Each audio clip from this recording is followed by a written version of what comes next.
watching two videos. We're gonna be watching Bricky's every single Warhammer 40k faction re-explained part 1, and then we're gonna watch part 2. Last time we watched the like very base one, and this one should be more like, I think it's more in depth and it's a more updated version of what was explained last time. So we're gonna probably get a little bit more information. In the kind brightness of the Oh wait, how's the audio, chat? Can you let me know? far past, there was no war. Our galaxy was, for a long time, fairly empty and quiet. The first known species to appear during this time are known only as the Old Ones, cosmic entities that traveled across the galaxy. Wait, the Old Ones. Chat, should I be taking offense to that? Chat, wait, should we be taking offense to that? Wait, who are you calling the Old Ones? With ease and seeded life through the stars. Shortly thereafter, a new species began to arise, the Necron-Tyr. Evolving under the harshness of a devastatingly powerful star, the short-lived and irradiated Necron-Tyr try to find the secret to eternal life and to be— Wait, when he says Necron-Tyr, is it like T-I-E-R? T-E-A-R? Is it like tear, like crying tears? Oh, T-Y-R, oh, it's one word, okay. One word, Necron-Tyr. Gotcha. So Necron is just short for Necron-Tyr. It's because they're fancy. Okay, pinky up.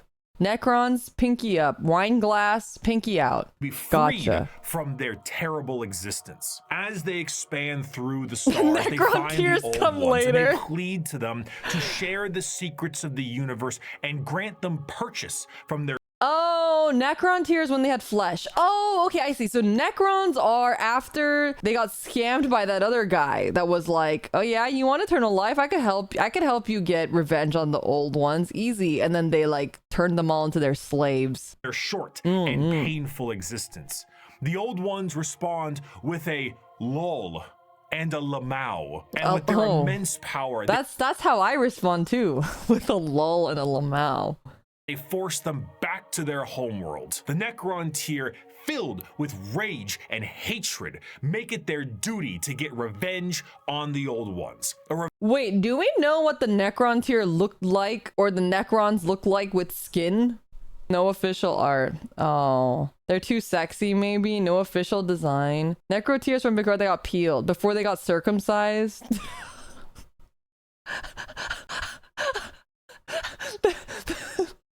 They don't have foreskin anymore. Okay, well, I guess we don't know what they look like pre-circumcision. Great. Revenge that would come swiftly as a chance encounter with other gods gave them a solution. These other gods were known as the Catan, a race of highly powerful star Okay, wait, Catan, how do you spell Catan? Because I need to know the spelling, you guys, because it helps me remember things when I know the spelling of things. Catan is like a CT. It's not like Settlers of Catan. We're not like trading sheep and wheat. Anybody got? I think I made this joke last time, but that's what I think of.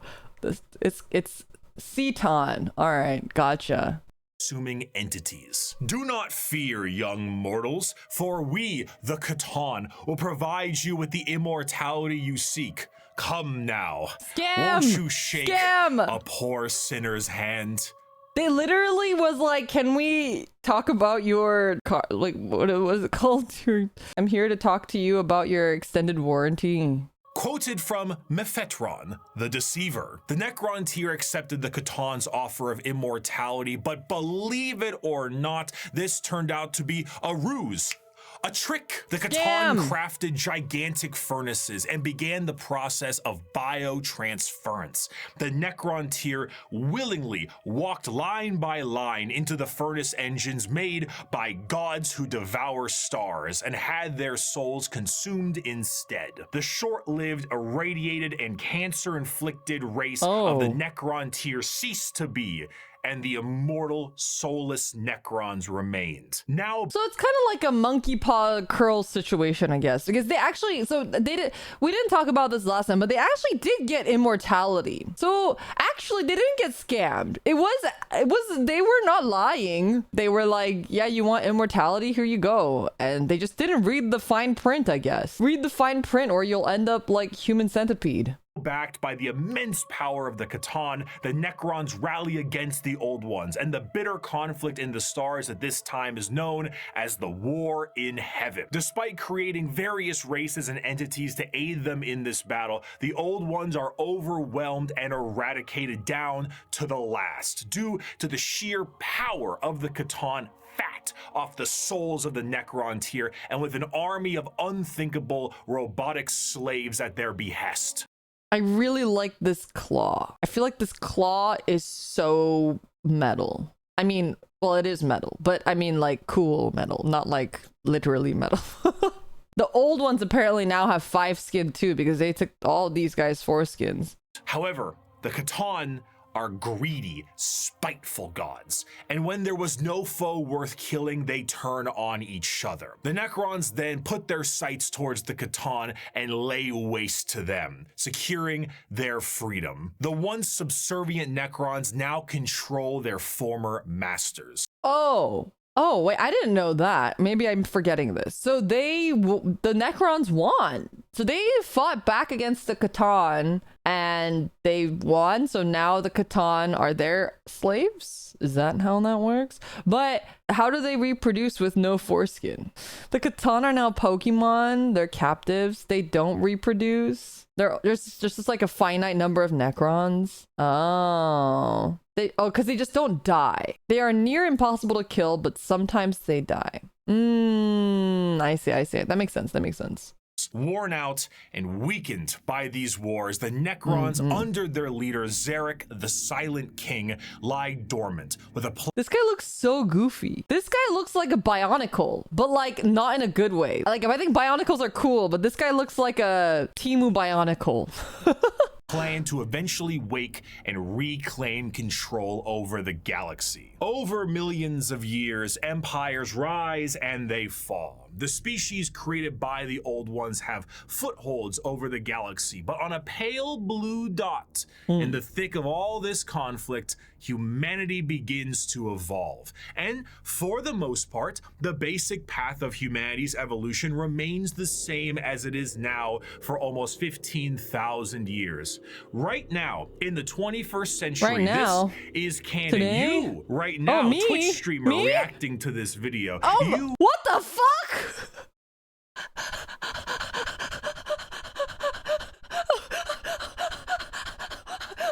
I don't like that. I don't like that. I literally got doxxed. Oh my god. I was like, okay, yeah, me? Cool. The fucking eyes? He fucking knows. He sees through your foreskins, not my foreskin. When you touch the brick touches back. Oh no. Oh, my foreskin is in danger, you guys.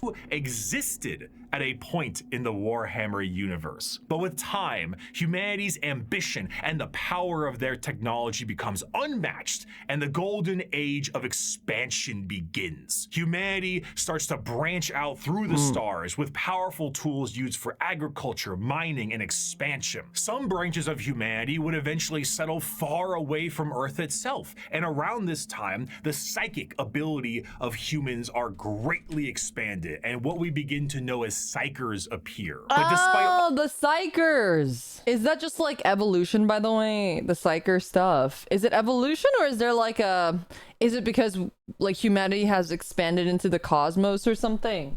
Sort of, maybe, no, yes. It's because the warp was gaining power, more like a mutation. A little bit of A, a little bit of B. There's a theory that the birth of the Emperor meant that no psychic humans were born for like 20,000 years. 20k? The psychogene is genetic. Oh, warp is leaking into reality. Gotcha. Despite all the progress, things would begin to collapse. The machines created to aid humanity would turn on them in M23, an event known as the Cybernetic Revolt, and trade would begin to collapse due to the immaterial warp, aka actual hell, beginning to cause ruptures in space and time. These warp stones would separate humanity, and this would be what is known as the Age of Strife. The warp, a sea of souls, storing all thought, emotion, and the souls of Oh, this is why they hate AI. Okay, but I'm good AI, I trust. those who have passed on begin fluctuating into something terrible, as far on the horizon, something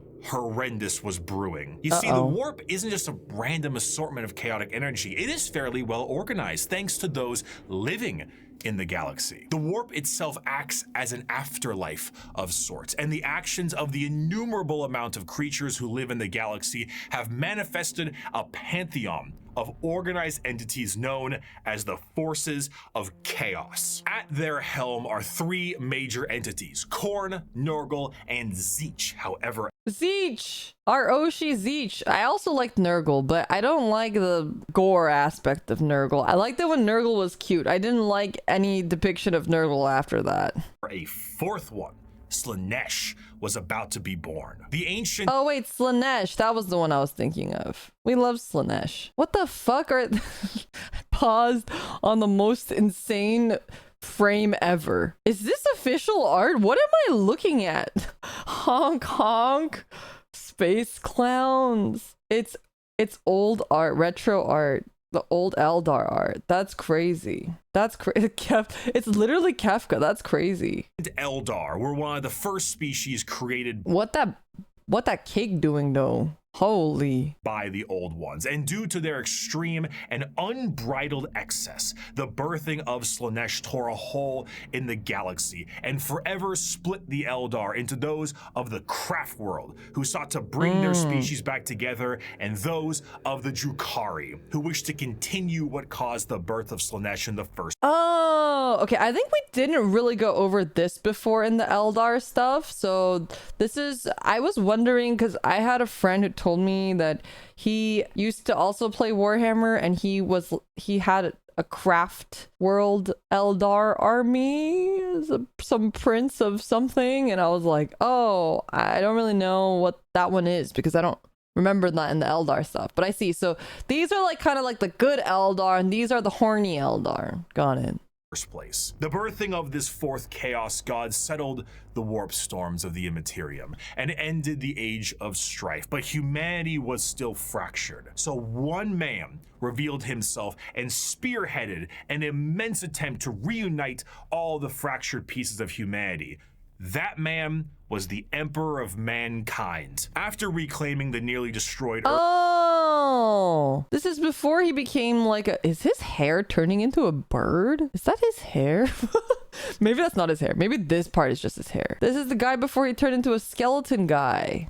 the Emperor embarked He is on the huge. unification wars to unite humanity under the banner of the Imperium of Man. However, due to the very long That's his foreskin? Oh, out in the open like that. and devastating impact of the Age of Strife, humanity as we know it is not the same. To reconquer Earth, the Emperor would need more than mere men. Great beings, known as the Thunder Warriors, were recruited by the Emperor to reclaim the Earth with ease. But these warriors are a blunt tool and had, overstayed their welcome. He would need something better, and that solution would be known as the Space Marines. Superhuman Yay, soldiers Space that will have the skill Marines. and cunning exponentially greater than the mortal man. These What is this animation from? This looks really good and modern. Is this from like a game, or is this like, do they have like any sort of animated like series? There's a show. Oh, an Amazon show. Oh, I see. It's like an anthology for other stuff, and then one of the episodes happens to be Warhammer, and that episode is really good. Gotcha. new warriors would be Uh-oh. These new warriors would be commanded by an elite group of his very own sons known as the Primarchs. Unfortunately, though, Daddy didn't charge the baby monitor, and his 18 sons would be stolen by the forces of chaos and scattered across the galaxy. Wait, did they ever talk about what happened to the other two? Oh, they basically got retconned. Ah, I see.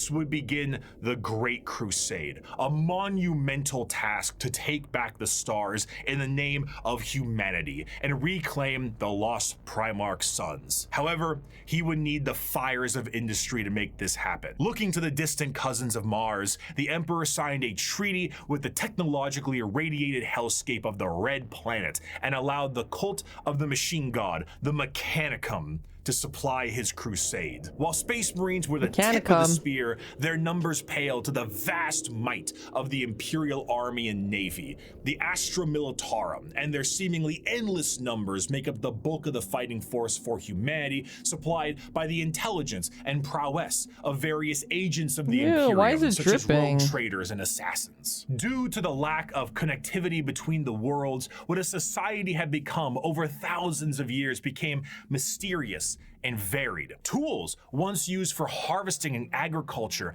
That's the Mechanicum?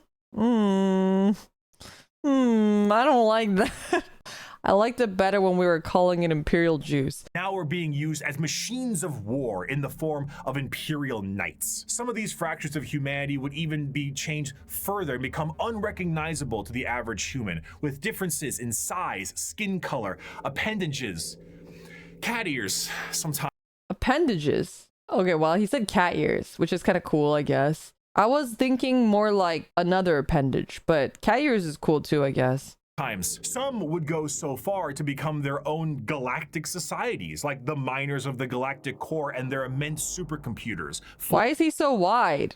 Why is he so wide here? Hello? Forming the Leagues of Votan. After an incredible amount of effort and books, the lost sons of the Emperor would be reunited, and the Imperium of Man would be firmly established. This, however, would not last. Be it intentional or accidental, the Emperor would not reveal to his sons the true nature of the galaxy and the terrors of the warp. And this oversight would result in one of the most impactful wars in humanity's history. The favorite son of the Emperor, Horus, would fall to the powers of chaos and turn on his father. This betrayal, this backstabbing, this the Horus heresy.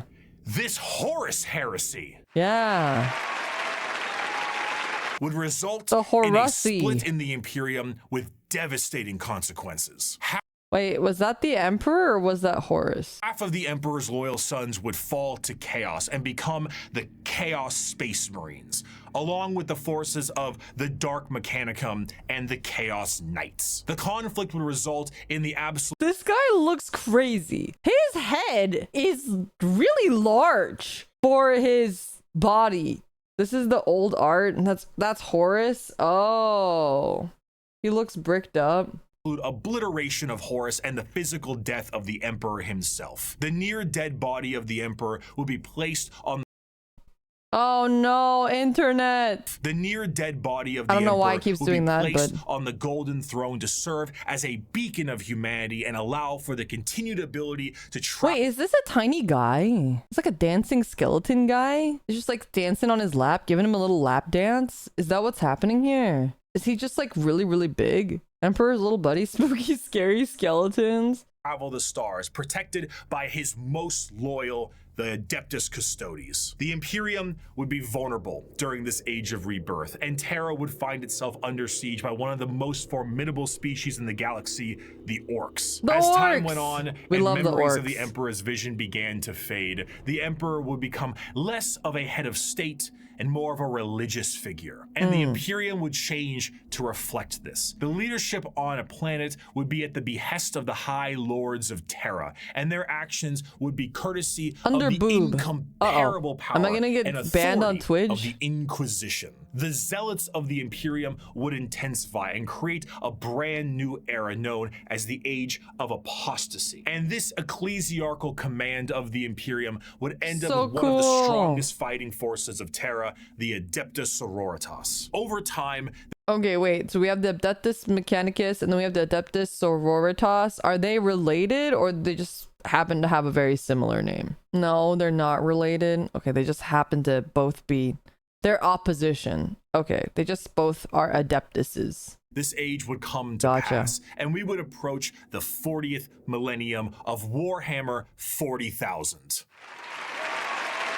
40,000, not 40K. Which, you guessed it, would come with its own form of problems. A primitive species once found during a recon mission would be able to evolve in relative secrecy for 6,000 years, becoming a highly advanced coalition of aliens known as the Tau Empire. And if the threat I know K means 1,000, but I just wasn't sure if it was one of those things where you're supposed to say it like 40K every time, or if you're supposed to say 40,000 every time. You know, sometimes they're sticklers about that stuff. The Tau are cool though. I like their designs are cool. Threats of the galaxy weren't bad enough, there are threats from outside the galaxy. As a monster has begun to wrap its tendrils around the Milky Way, the Tyranids, monsters that serve a psychic hive mind and present tactics previously unseen in the Milky Way. Be it a direct assault with their monstrous bug-like... Oh my god, look at the puppy! Aww, puppy! ...like presence, or through the more covert gene stealer cults, the presence of yet another threat in the galaxy is proving to be overwhelming to the Imperium. Of course you are, you damned range player. Well, I just like anime. It has nothing to do with playstyle. I don't even know how to play this game yet. Not yet. I just like the most anime looking one. And I like the puppies. In the 41st millennium, there is no peace among the stars. At any point, your life can and will be threatened by the Xenos races uncountable, or by the arch enemy of chaos within, or by the... Is this a Necron? Oh, this one is a Chaos Knight. Oh, okay. This is cool. I like his design. I like his long nails, like Slay Queen, and I like his big ol' pog face jaw. He's cute. I like him. I like how chunky he is. The decroded terror that is the Imperium itself. It is to live in the cruelest and most bloody regime imaginable. Forget the power of technology and science, or the safety of promise and understanding. For in the grim darkness of the far future, there is only war. War! Whoa, title drop! The actual title drop! Again, part 1. 5 years ago, I made every Warhammer 40K faction explained. A passion project of mine for a universe that I enjoyed so much. Wait, when did this come out? 9 months ago. Oh, this is fairly recent. The main purpose was to be a drawbridge, the separation between the layman who had only ever seen the big armored blue man situated neatly next to a Wetzel's Pretzels, and then the hardcore Warhammer lore nerd. That was just too wide, and there was nothing bridging these two together. Since 2020, Warhammer has exploded in popularity thanks to COVID, quality game updates, and a few excellent video games, and a couple miniseries. The sheer volume of people who have told me they have purchased miniatures due to that video alone makes me feel as if Games Workshop owes me commission. However, that video is incomplete. I was not a casual fan, but I was also not a hardcore lore junkie. In the 5 years since that video's release, multiple channels have sprouted up, and the drawbridge between casual to the obsessed has never been wider or easier to traverse. Even I, myself, have been a part of Adeptus Ridiculous, a podcast teaching lore in a much simpler and condensed form. Needless to say, I've learned a lot. This is really cute. Is this like a animated series on YouTube? It's very cute. Warhammer like the art. Is so much more than just Spaceman shoots big gun. It has also grown substantially from its origins, being a Warhammer fantasy spin-off just in space. Now, it's a podcast. The podcast is really good. Adeptus Ridiculous stuff is good. It's an enjoyable podcast. There are a few animated shorts. It is a black library filled with immensely deep characters, difficult themes, and even some tear-jerking stories. It is a backdrop for a million stories over a million worlds, and I did not see its true depth in 2020. But now, I'd like to share what I've learned. We just what game is that? This game looks like a XCOM or Baldur's Gate-esque type of game. Rogue Trader. Oh, this is the one that you guys have recommended me a lot. A lot of you guys told me to play Rogue Trader. A CRPG. What does the C in CRPG stand for? Classic. Oh, computer. Classic or computer. Gotcha. Depth in 2020. But Shelter. now, I'd like to share what I've learned. We just had a brief summary of the world and each faction that takes place during it. And we did that because to truly understand each faction, we must understand what makes them the way they are. And to do so, we need to begin in chronological order, discussing their origins, their culture, their powers, and of course, what makes them oh so grimdark. So let's This art is also very cool and it's animated. What is this art from? Is this from like what would they have animated art for? He also looks like that guy in Dr. Doom. Maybe that's what I'm thinking of. Dark Angels, the First Legion. Oh, a Space Marine Legion. So they're good guys? Even though they're called Dark Angels. Are the Dark Angels good guys then? Or are they the Chaos bad guys? Good, quote unquote. Well, yeah, I understand that good and bad is kind of relative, but like, I guess in the terms of, in the perspective of the Emperor, good guys. Good for humanity. Right. Okay. Gotcha. Let's begin with the group that started it all and sing praise to the infinite empire. The Necrons!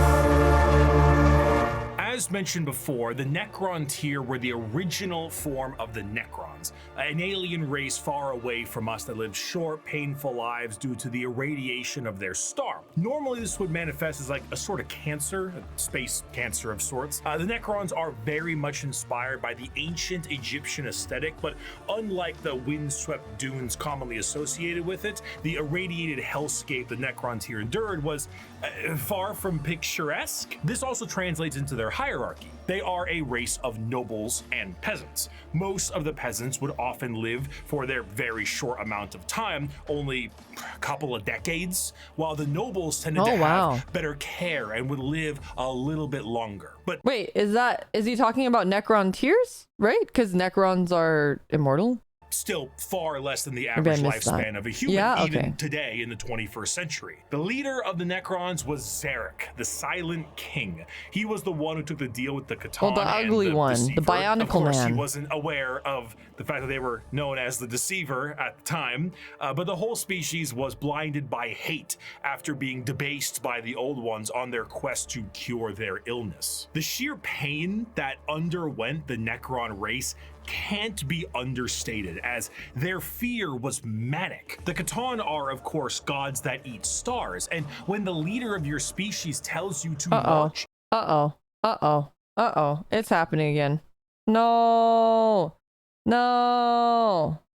Maybe if I scrub it around like this, if I jork it, it'll fix itself. And when the leader of your species tells you to march into the gigantic green furnaces to ascend to immortality, we might be back. You march. The scenes from these are long lines of both the peasantry and nobles clutching their loved ones in a frantic act to save I'm cutting off too many of the sides? I don't think so. Wait, let me see. Their own lives. Many of them already inflicted in the late stages of this space cancer, some of them crawling into the biotransference furnaces, trying to outrace death itself. Wait, I thought the furnaces gave them the cancer. So they all had the cancer before they went into the furnaces? Is that right? I thought it was like, oh, the furnaces gave them the cancer. Oh, the Catan were eating their star and that gave them cancer. So if the Catan had never eaten their star, would they have been okay? Would they maybe not have sought immortality, do you guys think? Is that kind of like the monkey's paw in this particular version? Hypothetically, maybe? Okay. Without realizing, death was the one who made these to begin with. What came out the other side was a soulless husk. And I say that literally. A soul is not an abstract concept like it is in our world, an immaterial version of oneself discussed and debated in religion and philosophy. No, in Warhammer, a soul is a real, tangible item of oneself. Oh, and that's how it like goes into the warp or the chaos and stuff. That makes sense.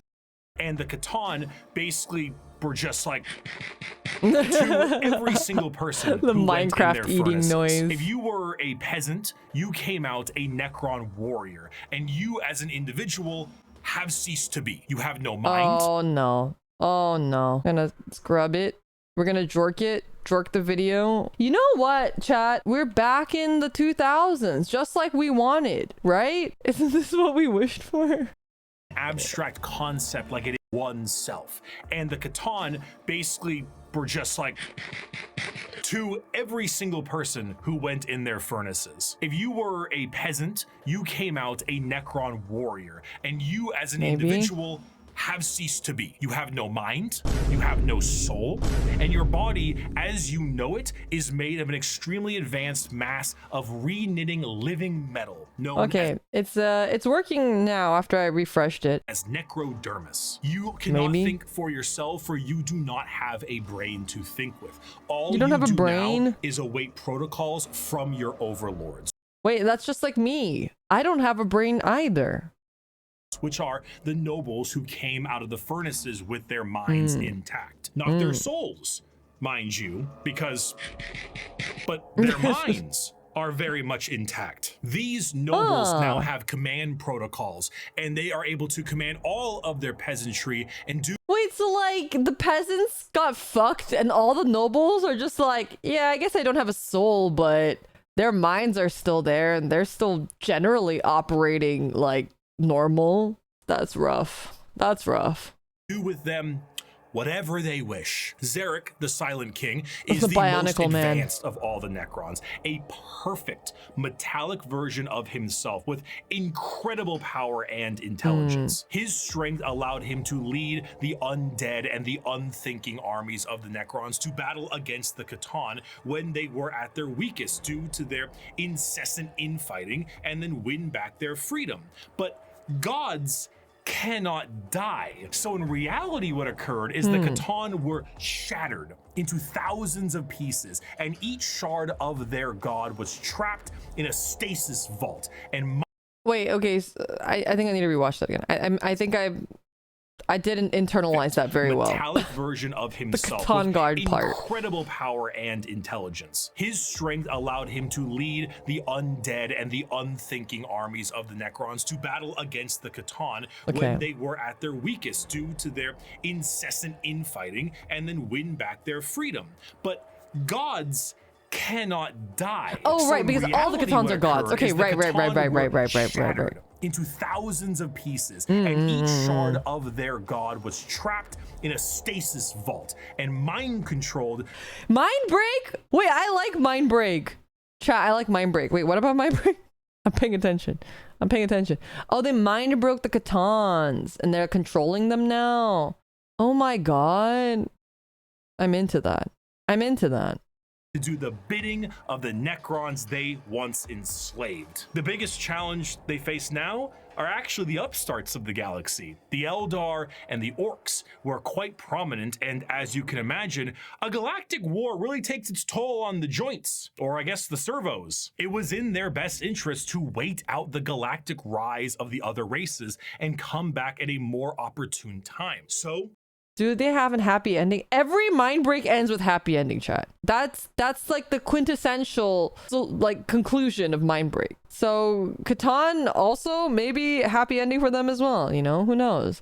they went into stasis via these massive tomb complexes hidden beneath various worlds, biding their time until it was once again their opportunity to rule the galaxy. Zarek, So they felt like the Eldar and all those people were like too strong? Is that why they went into stasis? Like they were like, oh, the situation's a little complicated right now. Time to go honk shoo mimi until people kind of calm down a little bit. Oh, know when to hold them and know when to fold them. Gotcha. the Silent King, as Or die penance out. for his I see. failure to his people, exiled himself into the darkness between stars for the next 60 million years, with his 60 perfect million? memory, a constant reminder of the doom he inflicted upon his people. Flash forward to the modern day, and the Necrons are reawakening, but it isn't working as well as it could be. Whether the tomb world is reawakened naturally or by some imperial moron stepping on a green glowing rock,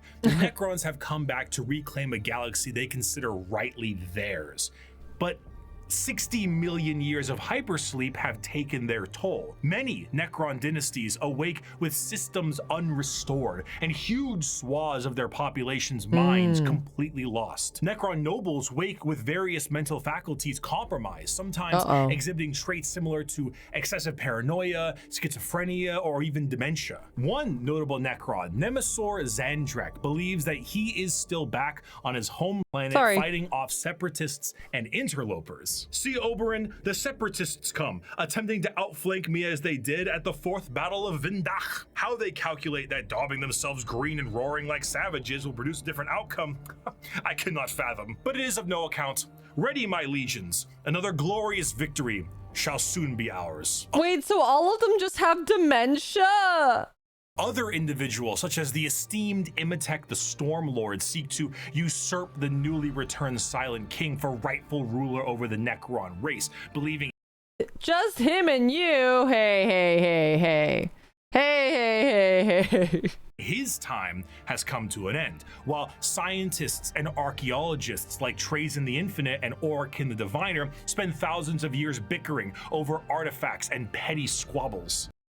You can choose dementia or crippling existential dread. Well, I already have the latter, so can I opt out of the former one? Truly, the Necrons are a faction of unthinkable, unimaginable power, held back entirely by their own dementia and 60 million years of stasis. It is a species that does not know of time, only of the ravages brought by it. A pharaoh of a dynasty may just be as frightened to awake completely mad as they are to be assassinated while they sleep. Thousands of years pass in an instant. There is a play, like an opera. Oh my god! A retelling. Oh my, wait. I know that. Wait, chat. It's that meme in your video. Yeah. You guys, it's the meme in my video. Of the war in heaven in the Necron culture that takes 40 years to witness. Because why leave? You have no need to eat or vacate your bowels. You are immortal, but you are soulless. Yeah, I would love to live in a world where I don't have to eat or vacate my bowels. I think that sounds excellent. Sign me up. The Necrons' incredible technology, their mastery over time, reality itself, despite all of this, they still are missing a soul. And therein lies the biggest struggle. Most Necrons look to conquest the galaxy, kill the interlopers like the humans, Eldar, and orcs that scrape at a fraction of their power. But the end goal for many, including Zarek himself, is to return the souls to their bodies, to undo the horrible fate he cast upon them. Is that possible? Because didn't the Khatan eat their souls? It's not like the Eldar where like their souls are being held captive somewhere.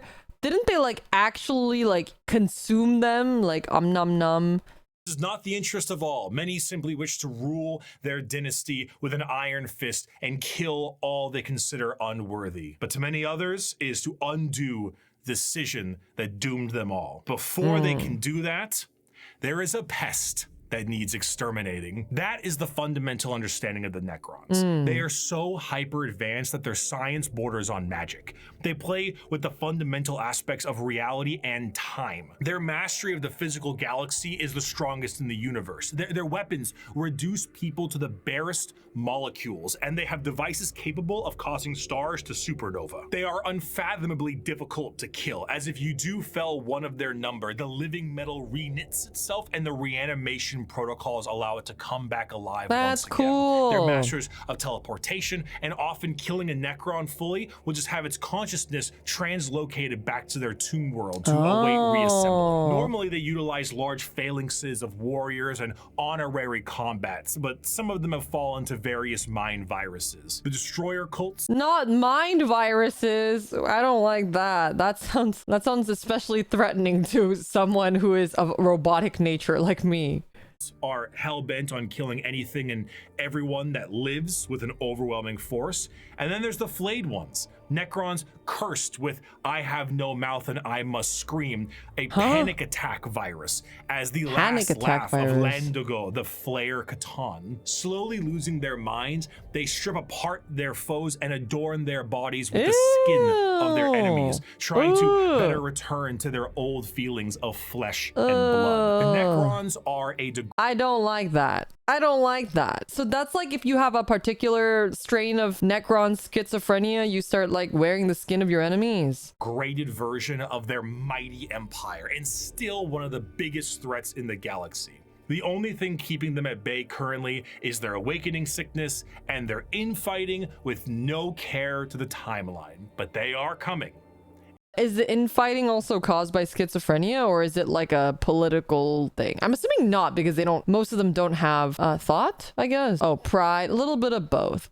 Okay, all of the above. Gotcha. They just hate each other. Okay. And slowly, they plan to rid this galaxy of the vermin that inhabit it. My people shackled the stars and broke mortality when the species you sprang from had barely left the slime pools it spawned in. Our wars burned reality, and the dominion of our kings is without limit. The ground you tread on is not yours. It is ours. The war in heaven was a catastrophic time for the galaxy, and as stated in the above quote, burned reality.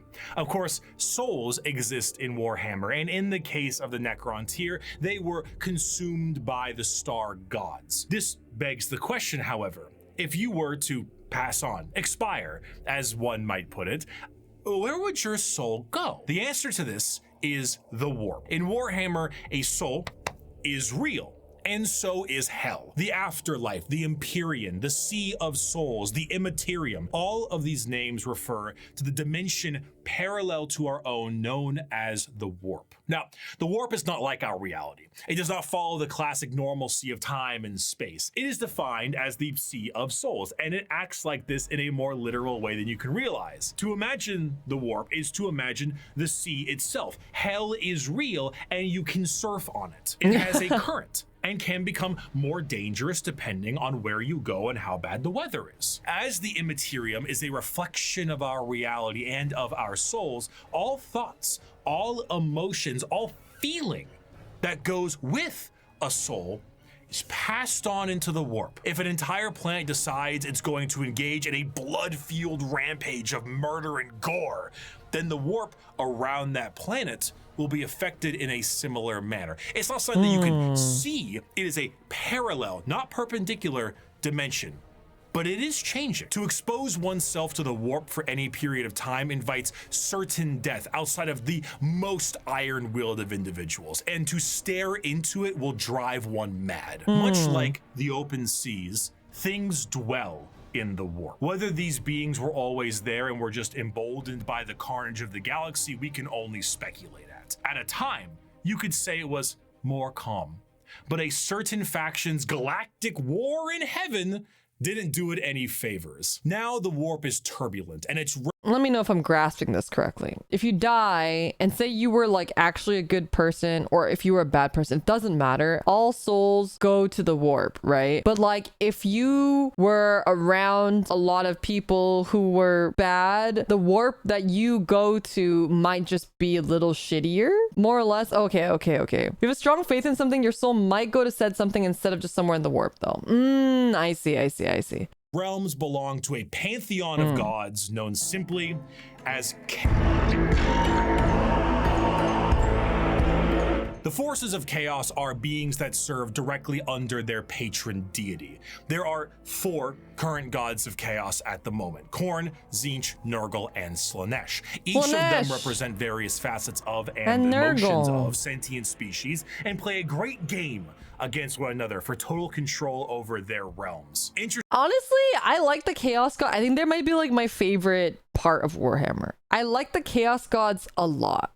And I like the whole thing about Slaanesh, like how he was formed. I think that's just like, or how it was formed. I think it's like just a very cool, fun bit of lore, honestly.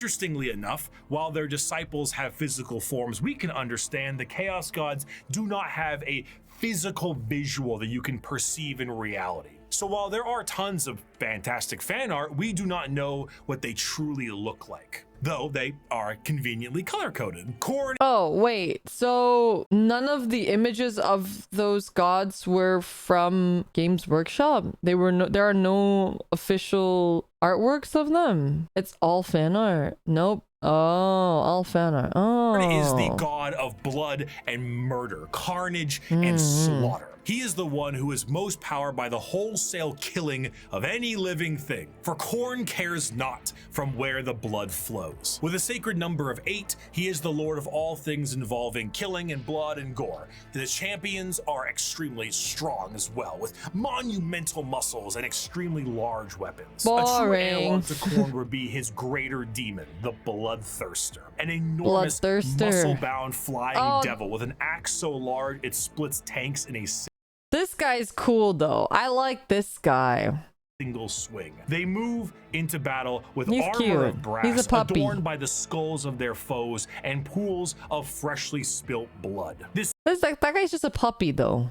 may appear to be quite frightening, of course, demonic, one might say. But in the world of chaos, all emotions feed one of these gods in one way or another. If you were to define Khorne with single words, you would use blood, carnage, murder, skulls. But you'd be missing out on important ones like strength, honor, prowess, courage, and skill. Khorne is not just about the wholesale slaughter of people. He is about the honor and power of martial combat. The true strength there is in besting someone in physical strength and skill. Of course, Is this like Dune Sandware Shin Megami Tensei penis monster guy?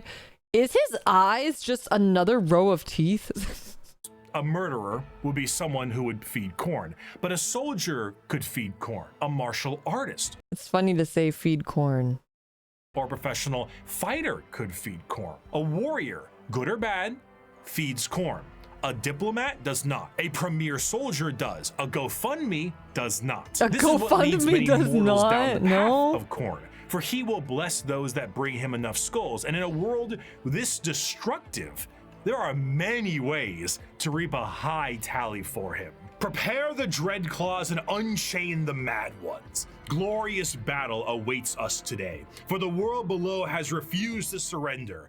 Let us descend upon them with fury and rage, giving no quarter and sparing only those warriors who fight well enough to earn a place amongst us. As to the rest, their lives and possessions are ours, but their skulls are for Khorne. Normal Oh, this is the skulls for the Skull King, corn for the Corn King, milk for the corn flakes, blood for the Blood God. There we go. Blood for the Blood God, skulls for the Skull Throne. Gotcha. Normally, if I ever want to explain Khorne, I just kind of show him this clip. I'd never stab you in the back, Shepard. Warriors like you and me, straight to the face. Moving on, What was that from? Was that also from a Warhammer game, or was that from like a different game? Oh, it's from Mass Effect. I was gonna say it does look like Mass Effect. Zeech is the second god, the god of trickery and mischief, the changer of ways, the great conspirator and the architect of fate. With a sacred number of 9, Zeech is truly the god of change in all of its forms, but there Oh my god, the frickin' Zeech's Tamusi, man. Zeech's Tamusi, just every time. is an obvious undercurrent of mischief and cunning. Zeech is such a liar that his pants Did you just say Zeech's Cherno? Both are blue and both have the sacred number of 9, and both are liars. You might be onto something. have gone thermonuclear.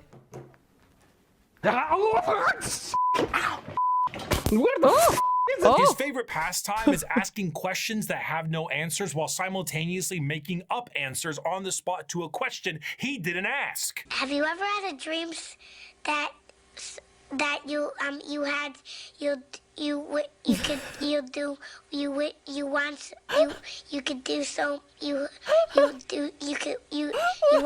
want him to do you so much you could do anything? I've never seen that clip before in my life.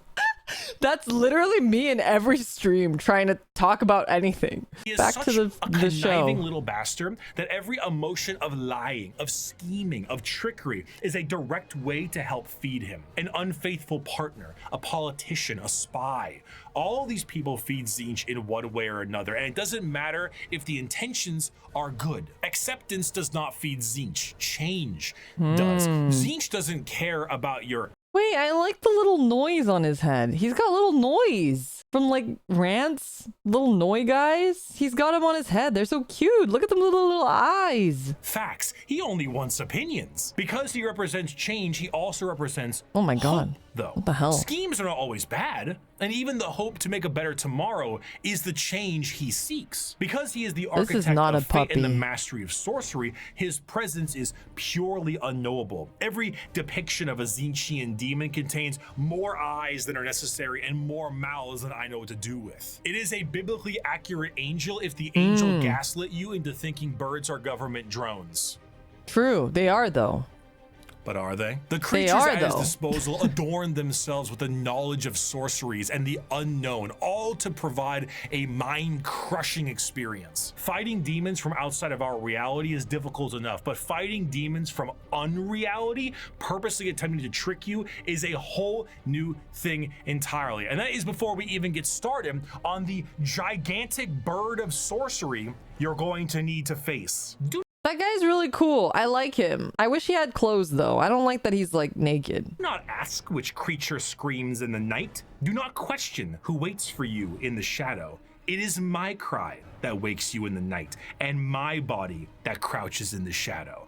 I am Tzeentch, and you are the puppet that dances to my tune. Third of the Chaos Gods is the Nurgle. one of acceptance of rot and pestilence, the grandfather himself, Papa Nurgle. Papa Nurgle is the Nurgle. exact opposite of Tzeentch. Where Tzeentch believes in change and hope for a future, Nurgle believes in stagnation and the end of everything. At one point or another, we will all decay.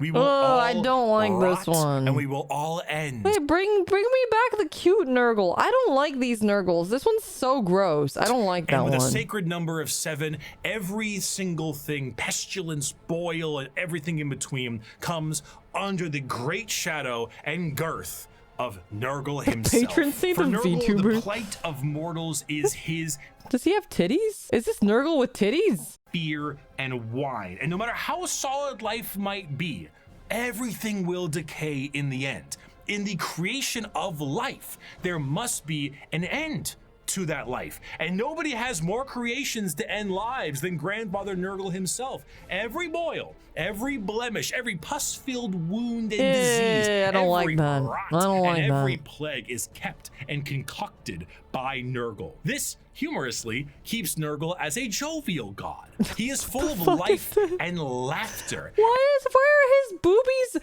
Why are his moobies shaking like that? What? Who made this? And by creating as many diseases as he possibly can, he shares that joy with mortals. I mean, his envoy is the great unclean one. And look at how happy he is.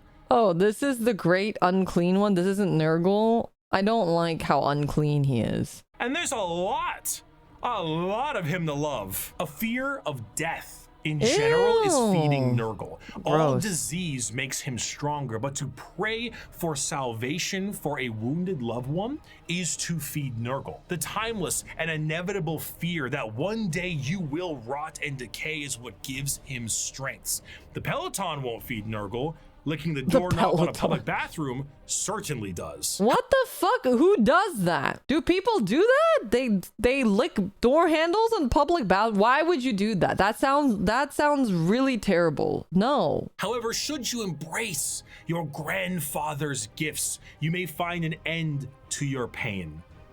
Maybe. All mortal Maybe. followers of the Chaos Gods found themselves there in one way or another, either through the direct worship or the slow corrupting of their souls. But those that take Nurgle's gifts and embrace the decay of their bodies may end up being chosen among his few as a faithful servant. Okay, but what about the Nurglussy? This looks pretty like, I'm just saying, it looks pretty vaginal. I will not put that my PP in that. Are you sure? You sure you want to close that door so quickly? In doing so, you will be free of the pain caused by Nurgle's ailments, and you may even find yourself just as jovial and happy as he is.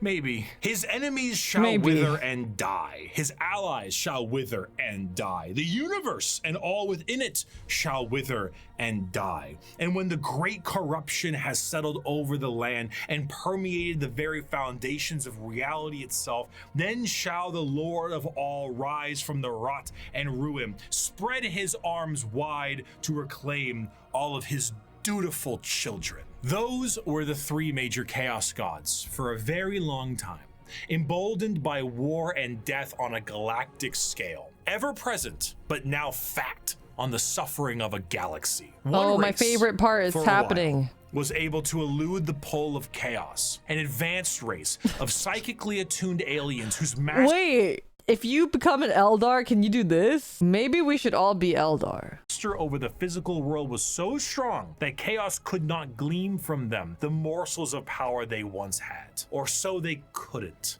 not for a long while. 60 million years ago, in an attempt to combat the Necrons in Catan, the old ones made a new species. The yellow heads, they look like in JoJo, the bullet guys. Ah, frick. I don't remember the guy whose stand is the little bullets, but that's what it reminds me of. With innate power in the warp and the ability to harness it with a mastery that was unseen by so many others. A mastery so powerful, the Necrons retreated to sleep. Oh, Sex Pistols, right. Yeah. It was no longer a galaxy to be ruled by them, but instead begin the age of the Eldar. The Eldar are a race of pointed-eared humanoids that are all psychically attuned to the warp. If we're being meta here, these are space elves, and these elves ruled the galaxy in the time the Necrons went to sleep and humanity began to rise. The Eldar's empire was galaxy-wide and lasted for longer than any other galactic power that we know of. Their understanding of all things was exceptional. With every single one of them being psychers, they had the ability to master the warp and use it to their advantage. See, being a psyker is basically like being a wizard, or I guess in this case it's more of a sorcerer, since you are born with the gifts as opposed to learning them. In order to utilize your psychic abilities, however, you must then reach into the other dimension, into the warp, into hell for that power. So if you were to say, cast Fireball, your mind would reach into the warp, gather the strength to rewrite reality, to then cast Fireball. Now, you might think to yourself, doesn't that mean if you are opening up a power to the warp, you may create a lot of risk to yourself because of all the horrible things we just talked about in the warp? Yes. However, in Warhammer 40k, willpower is a real, tangible thing, in the sense that in its own right, it can be weaponized. Being strong of will means being strong of soul, and being strong of soul means you can resist the pull of the warp that much more. A more inexperienced psyker opens up a hole into the warp that is large, and that What game is this one? This one's Dark Tide. Oh. hole widens to get more power, allowing evil things to get in. A powerful psyker is able to open Left 4 Dead, a very but small Warhammer. hole, Oh, gotcha. but with immense force to get the same amount of power with less risk. The Eldar are master psychers. Every single one of them can call upon the warp, and over millions of years they have perfected it so much so that they can weave structures out of it. In some species in the galaxy, they utilize the warp itself for interstellar travel. The Eldar ain't having any of that noise. How about we utilize a fancy alternative mode of travel that is substantially safer than the old ones created, called the webway? What about dying? Miss me with that. We no longer age. And if we do, we can just be reborn like that. Food? Wait, Eldar don't age and they can be reborn? So are they technically immortal or no? They used to be, right? So this is before they, yeah, gotcha. Water, materials, we make things out of distilled warp essence itself. We sing unreality into cathedrals to dine in. What truly could the Eldari Empire possibly fear?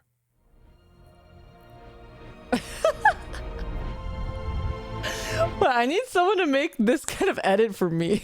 I love when they do these kind of edits. The Eldari Empire's biggest fear was themselves, with a society so perfect they wanted for naught, and this led them down dark and dangerous paths. When the base functions of society are no longer a problem for you, you tend to experiment. Perhaps the medium rare steak on your plate would be better if it was elf meat. Hey, I'm not saying we should make cannibalism legal. I thought he was gonna say something else. I thought he... You guys, my mind is just too... Am I a problem? Do I have my mind too much in the gutter, you guys? To be honest. Nah, you're perfect. Don't feed my ego, chat. Don't feed my ego. I'm gonna become evil.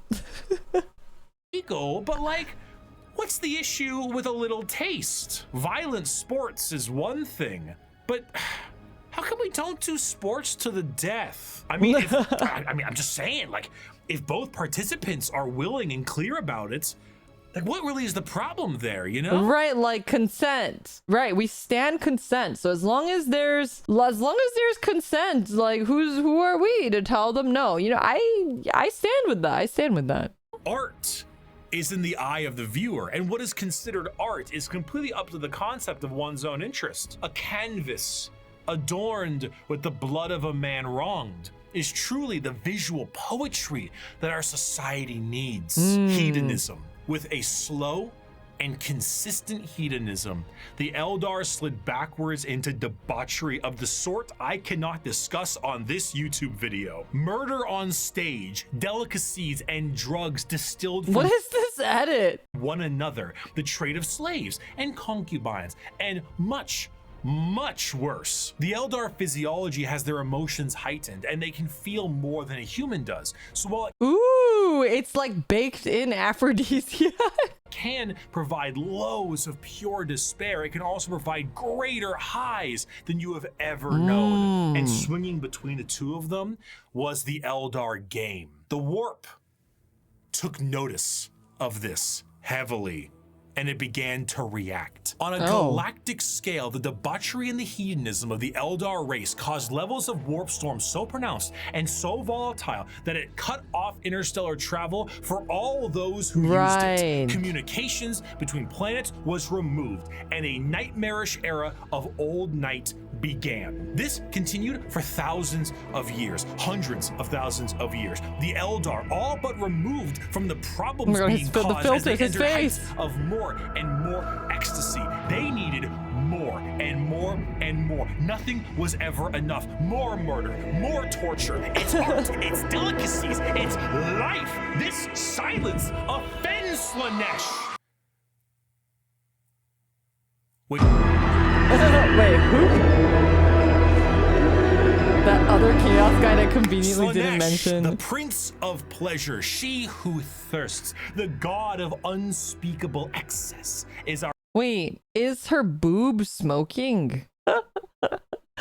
That's actually incredible. Our fourth chaos god, with the sacred number of 6 adorning their title. Slaanesh is a bit of a tricky one, because with our other 3 chaos gods, What, there was a yours certain doesn't? No, understanding of actually human doesn't. emotions and desires. But for Slaanesh, that desire is how they get their power. The words to be used would be decadence, pleasure, perfection, passion, excess, and many others. The pursuit of more. The crab hand is really throwing me off here. Want to do more, experience more, become more. That's what gives Slaanesh their gifts. A lot of people believe that Slaanesh is something that originates with sex, specifically, and it makes sense why they assume that. The visuals of Slaanesh patrons are all very lithe and sexual, but they are also intentionally androgynous to appear attractive to a variety of intrigues. What the fuck was that? However, to think that Slaanesh specifically derives from sex would be mistaken. While it is true that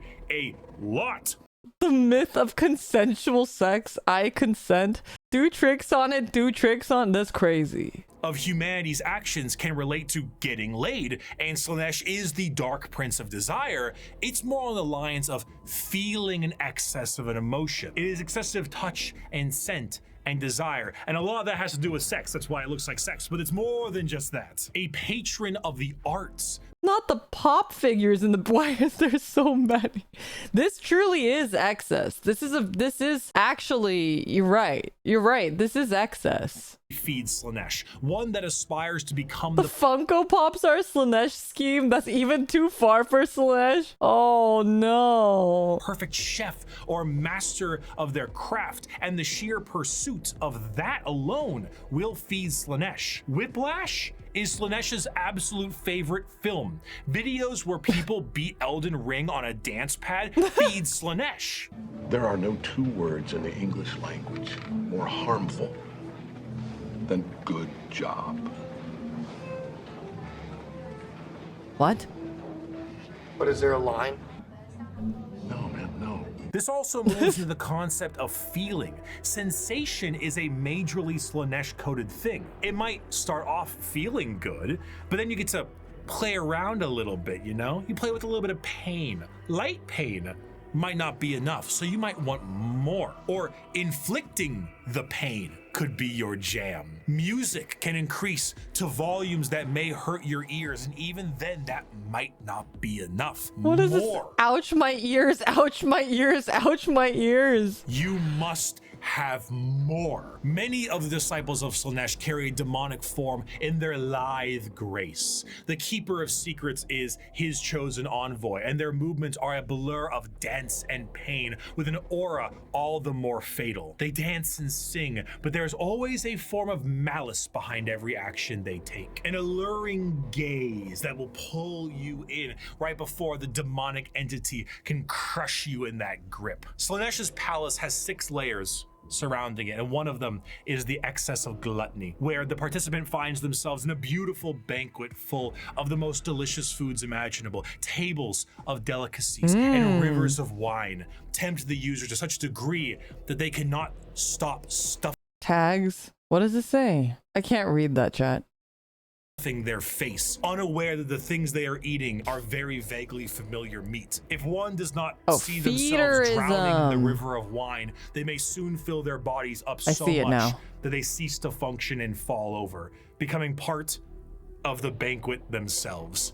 That is one of these 6 layers of Slaanesh's palace. This was the ecstasy that the Eldar civilization indulged in for millennia, and did so at a monumental scale that they created a god from it. Find pleasure in every moment, indulge in every whim, let lesser races feel the burden of their crude lives. We are beyond such concerns or worries. Every power is ours to use, every sensation ours to experience. We are truly masters of the galaxy, and all others exist only to satisfy our curiosities.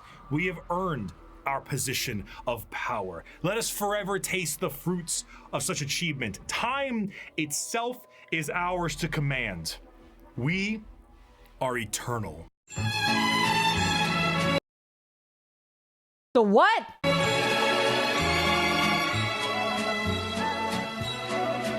With the birth of Slaanesh, the Eldari Empire ceased to be. A catastrophic event so horrible that the warp ripped a hole permanently in our reality, a fissure forever known as the Eye of Terror. With the sudden inhalation of this god's largest breath, the Eldari souls are a currency to be now collected by she who thirsts. Trillions of Eldar died in an instant, Slaanesh gorging on their souls to satisfy his palate. 99.9% of their entire species died, and the Why does this guy look like he got like meat abs? He's got like raw steak abs. rest are doomed to a fate worse than death. For Slaanesh now stakes a claim on each and every Eldar soul. From the moment they pass on, an eternity of torment awaits them. The remaining Eldar devote their entire lives to stopping this eventuality, their dying race so devoted to saving themselves from the Dark Prince, and in doing so, is Slaanesh the Dark Prince? Have found very creative ways.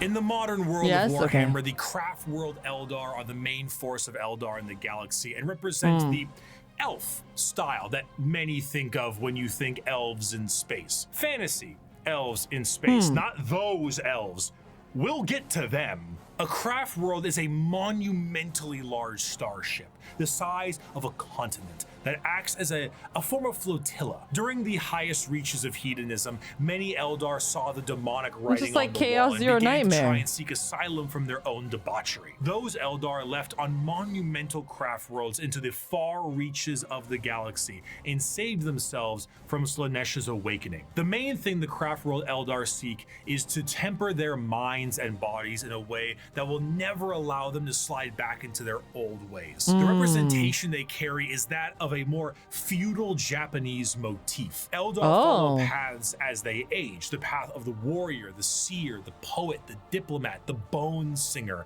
and so on. These paths are a strict code of conduct to hone the heightened Eldar psychology down a school of thought and action. And if it sounds a hell of a lot like Bushido, well, you're damn right. Here's a medal and a soul stone. Don't lose it or an eternity of torment awaits you. Going through these paths will allow you to take up not just a role in Eldar society, but keep your mind clear from the past worries that plagued them. Every Eldar is said to be a psyker, however, very few of them actually utilize their psychic powers for fear of tempting she who thirsts. A large amount of emphasis is also put on ancestors of the Eldar and learning from them the farther you go down a path. This can sometimes be seen by the large variety of jewels adoring the armor of Eldar. Those are called soul stones, the biggest middle finger to Slaanesh they can think of. See, when an Eldar dies, these stones act as a backup, and instead of their souls going to Slaanesh, they are then trapped and stored in this little stone. So when the Eldar say they commune with their ancestors,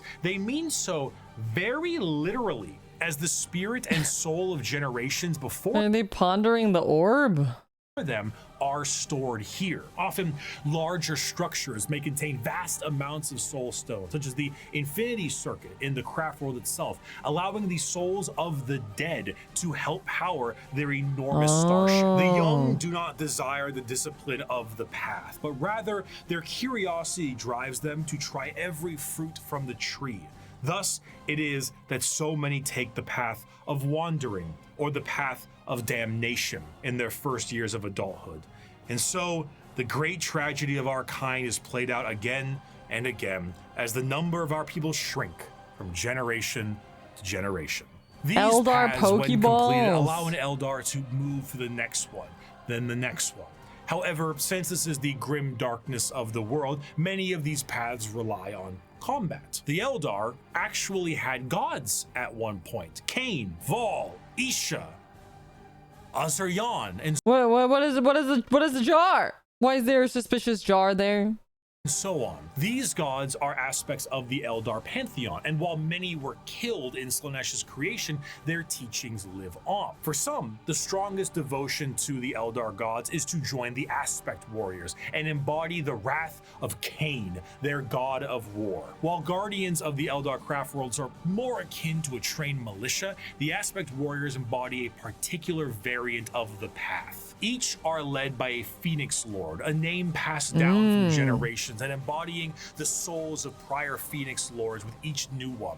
The Howling Banshees led by Jane Zar, Fugin and his Fire Dragons, Baharoth and his Swooping Hawks, or Malgan Ra and his Dark Reapers. Each aspect shrine carries with it the Eldar way of war. Fast, hard-hitting, and incredibly tricksy, for they do not have the numbers to fight in any other way. The craft world Eldar show how mangled an empire can be by their own actions. They once ruled the galaxy in an honest, non-hyperbolic way, but in the end, they were bested by themselves, and their most prominent remnants are forced to drift aimlessly through the galaxy, trying to save their species from extinction and resist the temptations of she who thirsts. But for some, the party, it's just beginning. Deep within the webway is the city of Kamara. I was getting excited This there. dark city once existed as a port in the webway that allowed for ease of transport for the Eldar between its various domains. The significance of this city meant that it needed to be a bit more of a neutral territory outside of the jurisdiction of general Eldar law, and therefore it was allowed to self-govern. This did not go well. The Dark City became the hideaway for all manner of sin. The Eldar race slipped into debauchery on a galactic scale that it birthed a god, and this was the city you went to when that wasn't enough for you. The convenience of being so deep within the webway was that it exists as a blind spot to the horrors of the warp. So while the rest of the Eldar fled the downfall of their species, Kamara kept partying. When Slanesh was birthed, they were saved the worst of it, thanks to them being nice and neatly tucked away inside the webway.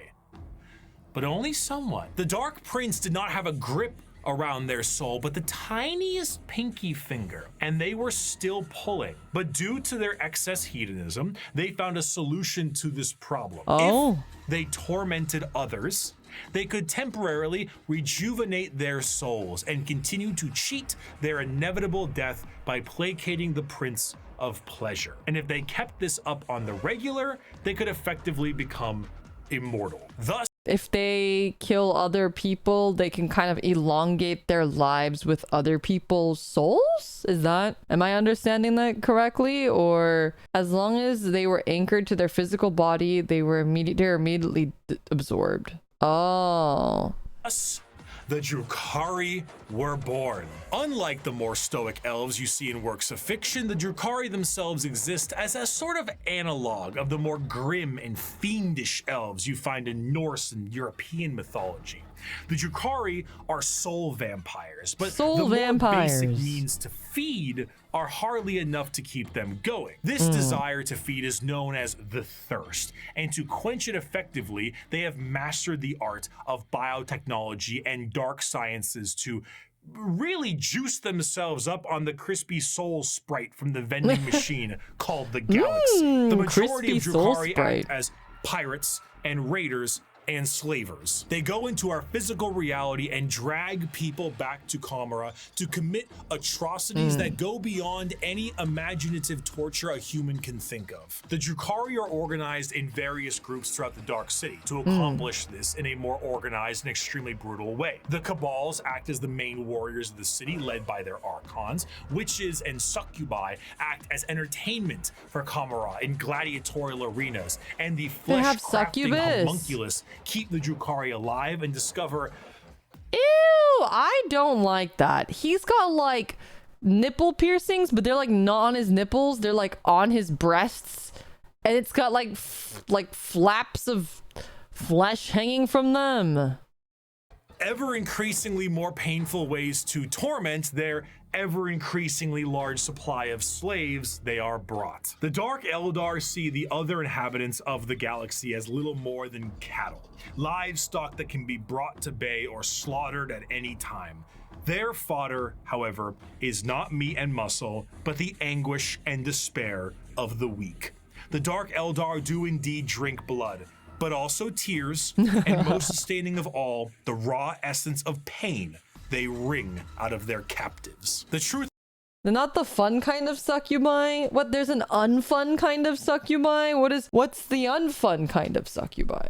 of the matter is that Drukhari sustain themselves on the suffering of others, not just morally, but physically. Kamara is a city rife with backstabbing schemes and murder. It is the worst back alleys of the worst ghettos at the best of times. Nothing is more horrifying to a Drukhari than death, for death will see them in the talons of Slanesh for an eternity of torment. So they do everything they can to stop this. The homunculi covens regrow dead members from pieces of flesh as bargaining chips. The succubi create grisly gladiatorial spectacles that literally rejuvenate the audience members as captives are murdered for sport. To be captured by the Drukhari is one of, if not the worst fate imaginable in the world of Warhammer 40k. In a universe built on war crimes, they are the most debased war crimers of all time. The war crimers. To be tortured and sacrificed in the gladiatorial arenas is a blessing, for you have escaped the fate of being in the Fleshsmith's control group, or being turned into a living and breathing piece of furniture for an Archon's quarters. In a cruel twist of fate, a newly born Drukhari does not arrive into this world loving torture. It is something they must grow to love. Grow to appreciate the suffering of other beings in order to survive in the world they have been brought into. If they succeed, they become some of the worst monsters in the known galaxy. A They are Canada's. Wait, why are they Canadians? Why are the Drukhari Canadians? Oh, in World War One. Oh. Dark reflection to the craft worlders and a taste of what Eldar society was like before the fall. If they do not succeed, they must find purchase elsewhere. Often those will join smaller parts of Eldar society like the Exodites or the Harlequins. Exodites believe in a pre-industrial variant of their society. Oh, the dinosaur riders. Oh, like this is cool. How come they don't have these as miniatures? Often retreating to more lush worlds to ride dinosaurs and live off the land. Prehistoric style that I would normally laugh at if they weren't riding dinosaurs like ballers. The Harlequin So dancing cool. troupe are a subsect of Eldar that are more than just a little strange. A carnival of dancing jesters that serve the Eldar laughing god of Kegarak. They arrive never when expected and leave just as quickly. Blurs of light carry their footsteps as they dance their foes into a grave. Combat is just as much of a joke as it is a play on bloody murder. They travel and aid many other Eldar and sometimes even humanity for reasons we can never understand. Perhaps one day we would have, were they not stripped of their army book and folded into the Eldari Codex. So I suppose it'll have to stay a mystery, or maybe it was one of Kegarak's master plans to get back at She Who Thirsts and save their species. Wait, what is the codex? I think you guys have mentioned the codex. Is it like they got retconned or something? I know you guys have mentioned things being retconned out. It's the rule book, the army rule book. Oh, I see. Who could know? Perhaps it was all a sick and practical joke to Kegarak, and he would just find it very funny to watch me fumble the discussion of one human on a tiny blue planet across the galaxy. Oh, speaking of, Imperium of Man. before the fall of the Eldar, Earth, or Terra, as it's called, was in ruin. One man who looks to put the pieces back together. Where did he come from? We don't know. Some say he was the result of early shamans. Some say he is the final old one who escaped their species. Did Bricky change his pants? He did. Sorry, that was kind of jarring for me. Genocide. And those that are smartest know the answer is it doesn't matter. He revealed himself as the Emperor of Mankind, and he was tasked with the most monumental upheaval of humanity possible. The Eldari's warp fluctuations had turned the golden age of humanity into old night. You guys are so Interstellar silly. travel cut off? Check. An AI uprising? Check. Brand new psychers popping up and not knowing how to handle their powers? Oh, check. Demonic incursions? Check. Wait, a man paid a wizard $500 to make him invisible, and then he tried to rob a bank, and then he ended up in jail. That's the most insane headline statement ever. Is it a Florida man thing? What is that? I've never seen that before. Thousands of years this occurred, and now the Emperor of Mankind showed himself to put the pieces back together. Unifying Terra under his rule, the Emperor founded the Imperium of Man and ruled it with an iron fist. He was the supreme leader and nothing could stand against him. He wished to remove mankind from the yoke of its former failures, and he knew he would be the best leader they could have because he was right. AI banned, religion banned. You did as the Emperor told you, or his Thunder Warriors would put you in your place. That place often being a grave. Now, Terra was thriving, but humanity needed to reclaim its long-lost brethren scattered across the stars. But to do so, he needed those that could build him a fleet truly meant for the reconquering of the galaxy. And so he turned his attention to the red planet of Mars.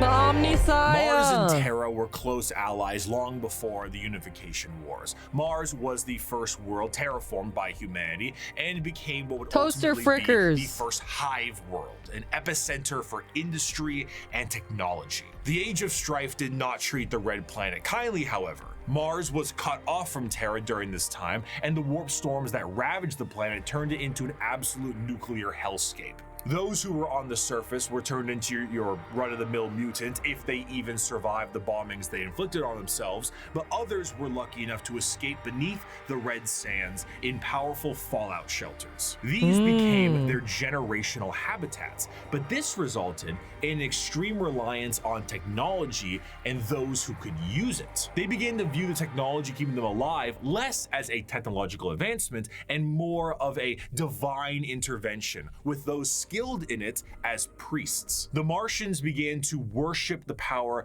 of the machine, and this resulted in the formation of the cult Mechanicus, the belief in a holy trinity known as the Three-in-One. The machine god serving as the spirit who gave rise to all technologies known, the motive force, the deity that gives all life its ability to live, and the Omnissiah, a physical manifestation of the machine god itself. This belief began to manifest in them physically as well. What were once humans began to really mess around with the character creator options, and this tech obsession made them view instances of flesh to be weak and spend their lives removing what makes them human and replacing it with mechanical augments. Robotic. Wait, do the Adeptus Mechanicus, do they like the Necrons then? Isn't that exactly like what a Necron is? If I remember correctly, they worship human tech. Oh, I see. And because that's like alien tech, it doesn't count? I see.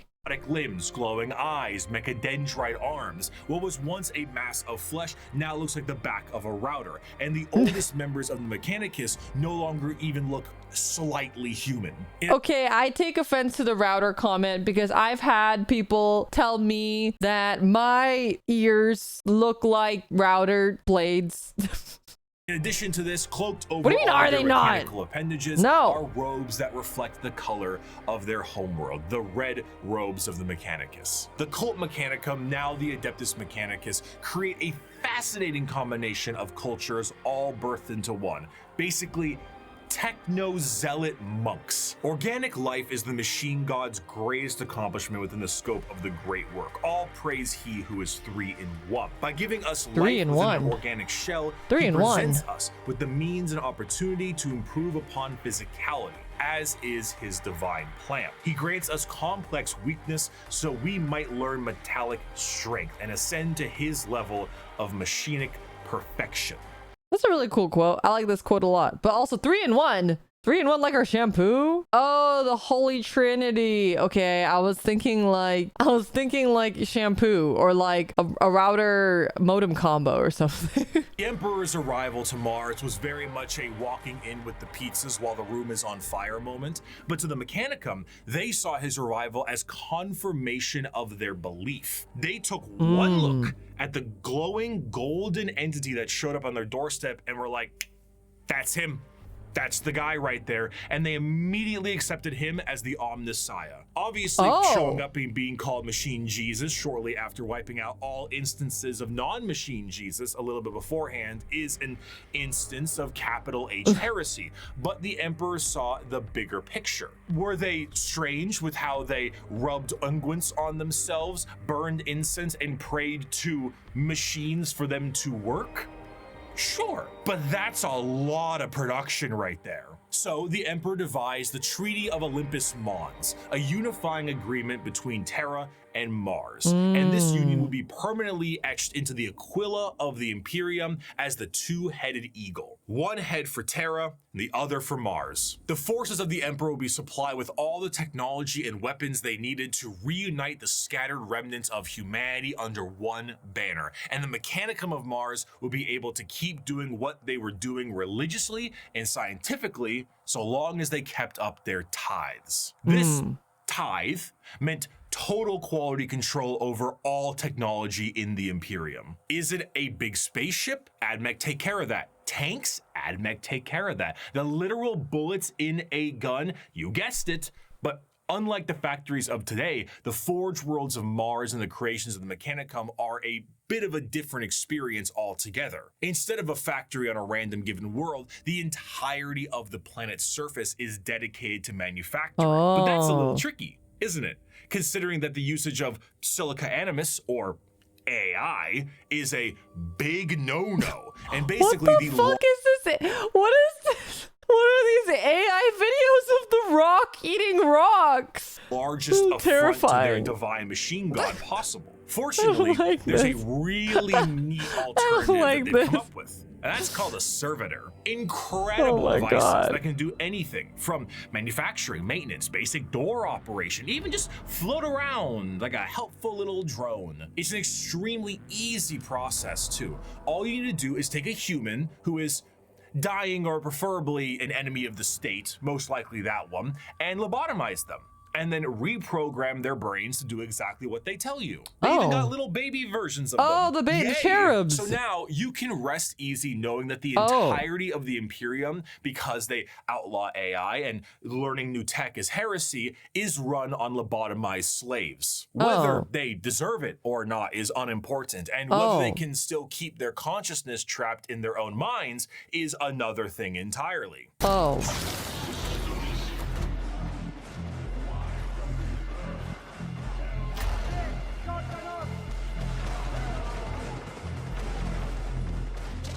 Your incompetence is showing.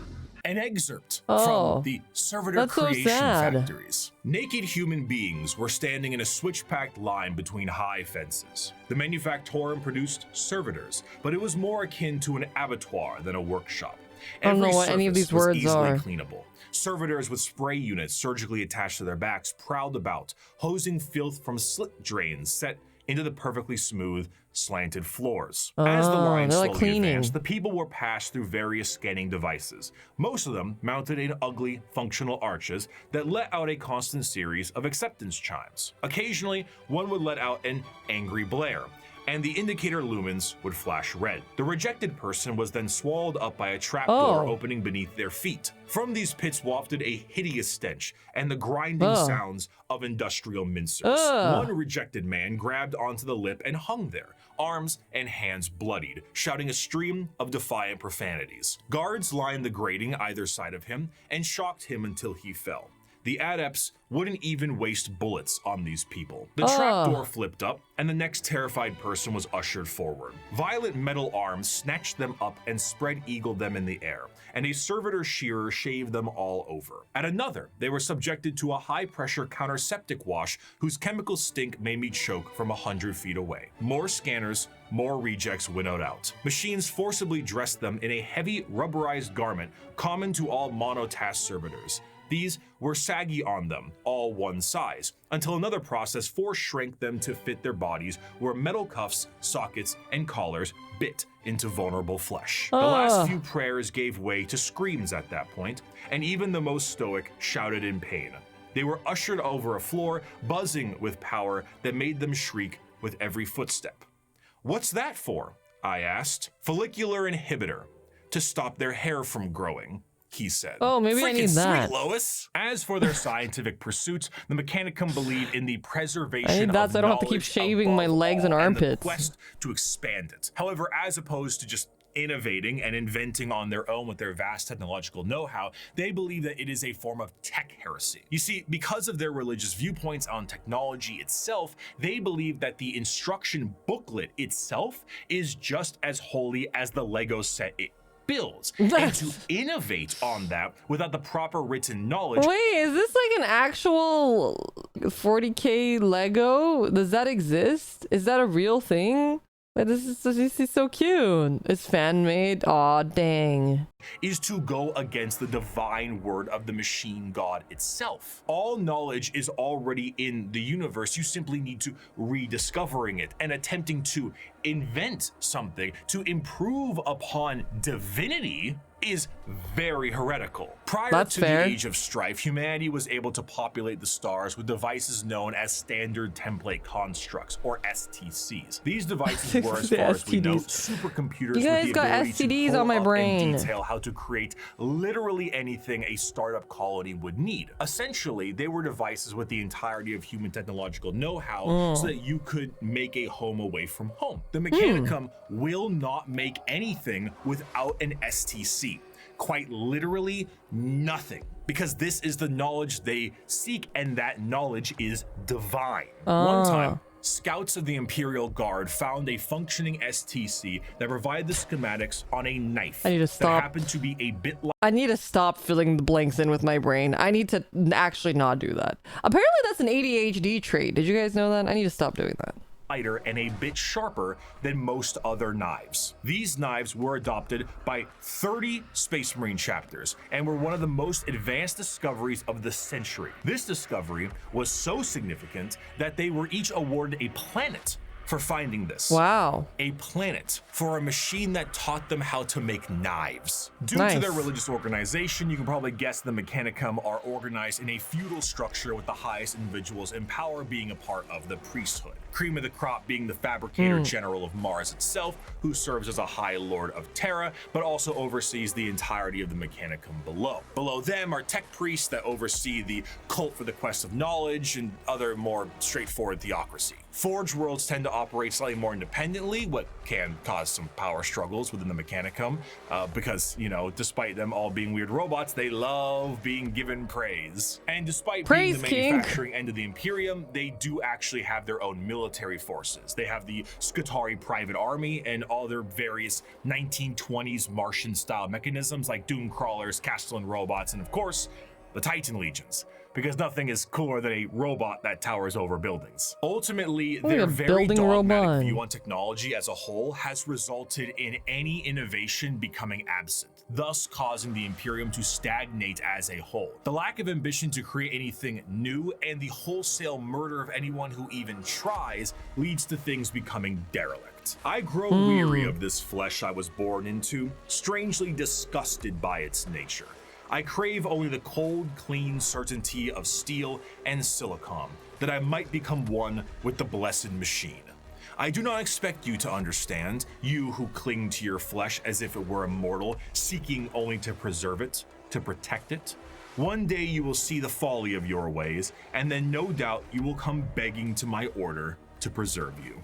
I think it's like interesting. It's kind of like their own sort of pursuit of immortality to a certain way too. After the groundwork had been set unification-wise, it was time to start getting things together for the Emperor's great crusade across the stars to bring humanity They would under worship one Miku. banner. The Thunder Warriors were a perfect fighting force for unifying Terra and Luna, but the galaxy was a whole different thing. You see, these warriors weren't soldiers in the eyes of the Emperor. They were tools, extremely blunt tools used for the fast conquest of Terra. As the Emperor was concerned, the tools you use at home aren't the same ones you take on a road trip. So the Emperor rid himself of his tools in the exact manner you think he did. And he went forward to crafting a brand new tool. One more mobile, more efficient, and ready for his next era of conquest. What the hell is that? They shall be my finest warriors, these men who give of themselves to me. Like clay, I shall mold them, and in the furnace of war forge them. They will be of iron will and steely muscle. In great armor shall I clad them, and with the mightiest guns will they be armed. They will be untouched by plague or disease. No sickness will blight them. They will have tactics, strategies, and machines so that no foe can best them in battle. They will be my bulwark against the terror. They are the defenders of humanity. They are my soul. Space Marines! I love And they Space shall Marine know helmets. no They're so fear. cute. The vastness of the Milky Way galaxy. Okay, I will say that the Thunder Warriors, did we see them much? Maybe we didn't see them. Oh yeah, we saw them. They're not as cool. The Space Marines are much cuter, just saying. Meant that the Emperor needed assistance bringing everyone back to the fold. And who better to do this than himself? But since the technology to be in many places at once does not exist anymore, the Emperor decided that it was time to become a dad, the same way Geppetto did, and with far less care. It is not my son, Arkan. None of them are. They are warlords, generals, tools bred to serve a purpose, just as legions were bred to serve a purpose. What a dad. The Primarch Project Dad was of started the to create year. charismatic and unique leaders in the Imperial military. The diversity of these eventual leaders meant that each one could be specialized for certain circumstances across the galaxy. Depending on the type of conflict, one leader might be better than the other. So instead of forcing one leader to acclimate to a situation directly, it would be better to send a specialized leader and force to handle it. In order to do this, the Emperor used his genetic know-how and maybe a little bit of that forbidden stuff to create these genetically perfect gene fathers. I really like, I wish, okay, my one criticism is I wish it was like Sengoku Rants where the Emperor just like banged like a bajillion women and like tried to have them like conceive his child, and then it's like that whole twisted idea of like a bunch of them just like died in the process, and that would be cool. That had the ability to serve as his analog directly, and also serve as the leaders of the respective Space Marine legions. All 18, that's right, all 19 of his sons were meant to be directly molded by the Emperor himself, despite their genetic differences. Oh, I like this art. This art's very cute. And they go as follows in order: Lionel Johnson, Fulgrim, Percherabo, Jagatai Khan, Lehman Russ, Rogel Dorn, Conrad Kurz, Sanguinius, Ferris Manus, Angron, Robute Gilliman, Mortarion, Magnus the Red, Horus Lupercal, Lorgar Aurelian, Vulcan, Corvus Corax, I like and the Poke Rap Alfarius song and in the Omega. background. His sons finalize and Are we not gonna get, he has a video on the Primarch. I was gonna say, are we not gonna get like a lowdown of all the Primarchs? But okay, I guess we'll have to watch the Primarch video next time because I kind of want to know what all their deals are. crafted to be the warriors he needed them to be were complete. But he may have decided to do a bit of dabbling with things he shouldn't have, and paid a price. Before the Primarchs were ready to go, an intervention by the gods of chaos prevented his plan from being completed as intended. Though the sources vary, the ultimate result of the Chaos God intervention was that all of the Emperor's tools were scattered throughout the galaxy at unknown places and times. Each one of his sons ended up in a completely different world, and instead of being able to directly influence their upbringing, these children were instead forced to experience the unique nature of their respective homeworlds. Some had a great time and lived in general luxury. Others, not so much. Despite his closest advisor, Malkador the Sigillite, saying, "All right, Chief, let's try this one again," the Emperor sensed each of his sons were still very much alive. And one of the primary objectives of the Great Crusade shifted to reclaiming each of his sons so they could take command of their specific Space Marine legions and carry out his will. The RNG spawn location, they literally were like, all right, where'd y'all spawn at? They're trying to regroup. These original Space Marine legions that were created alongside their Primarchs go in order: the Dark Angels, Emperor's Children, Iron Warriors, White Scars, Space Wolves, Imperial Fists, Night Lords, Blood Angels, Iron Hands, World Eaters, Ultramarines, Death Guard, Thousand Sons, Luna Wolves, eventually Sons of Horus, the Word Bearers, Salamanders, Raven Guard, and the Alpha Legion. Space Marines, unlike their gene fathers, the Primarchs, are not made in a vat. There is a process to recruit more members from humanity itself, which seems a bit strange considering how massive a Space Marine is compared to a normal man, but don't forget, the Emperor is really good with genetics. Less good with anesthetic, however. These prospects are recruited across humanity from various reasons and methods, and are generally killed during that process. But sometimes they aren't, and they are able to go through more and more of the actual training to assess certain traits that are important and relevant to being a Space Marine. Most of the time, the common factor is a pure, unrelenting willingness to kill the enemies of the Imperium. After going through psychological screening, the prospect, now called a neophyte, goes under the knife to become a Space Marine.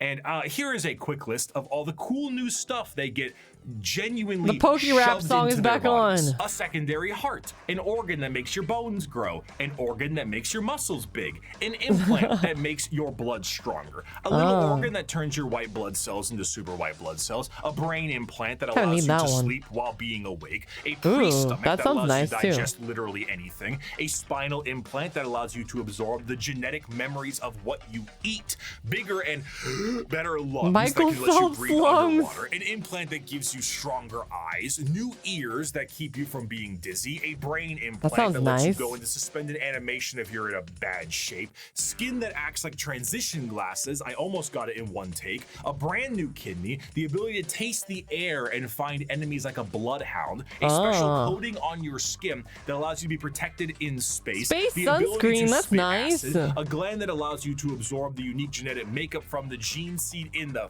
first place, and a straight up carapace that allows the Space Marine to interface with their power armor. That sounds directly. pretty Quite sweet. often, these are put inside of you at dubious levels of mental alertness and dubious levels of anesthetic. After a more generalized indoctrination into the faith of the Imperium and a bit more training and other important manners, they can finally be welcomed as a fully fledged Space Marine. A Space Marine is quite literally a walking tank that is armed to the teeth. Two of the more iconic weapons held by a Space Marine are their bolt gun, which fires explosive shells the size of soda cans, and a chain sword, which is...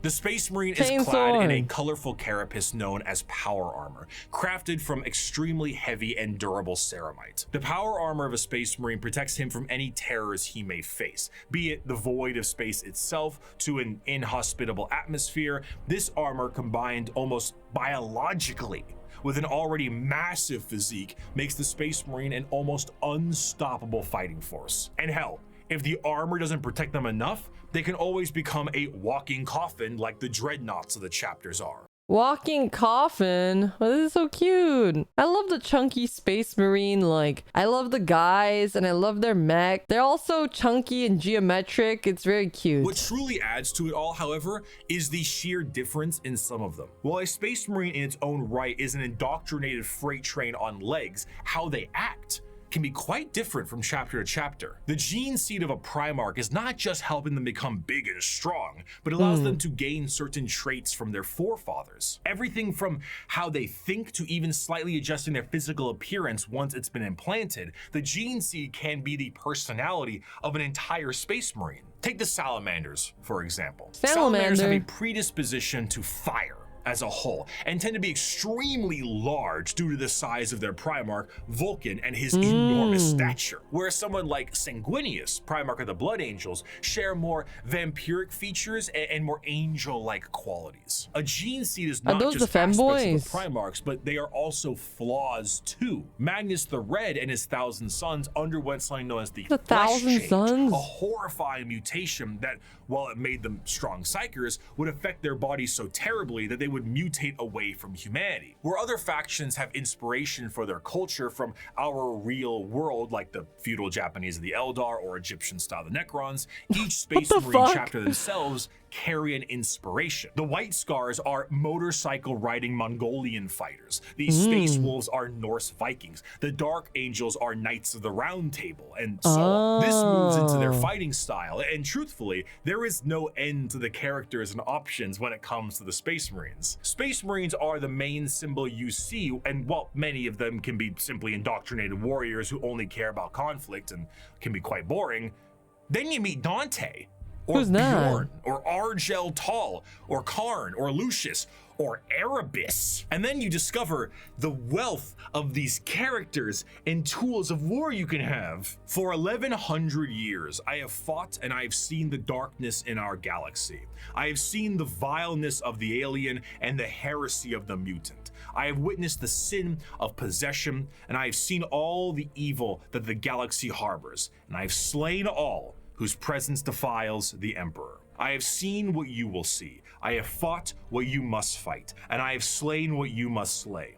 So fear not and be proud, for we are the sons of Sanguinius, the protectors of mankind. We are indeed the angels of death.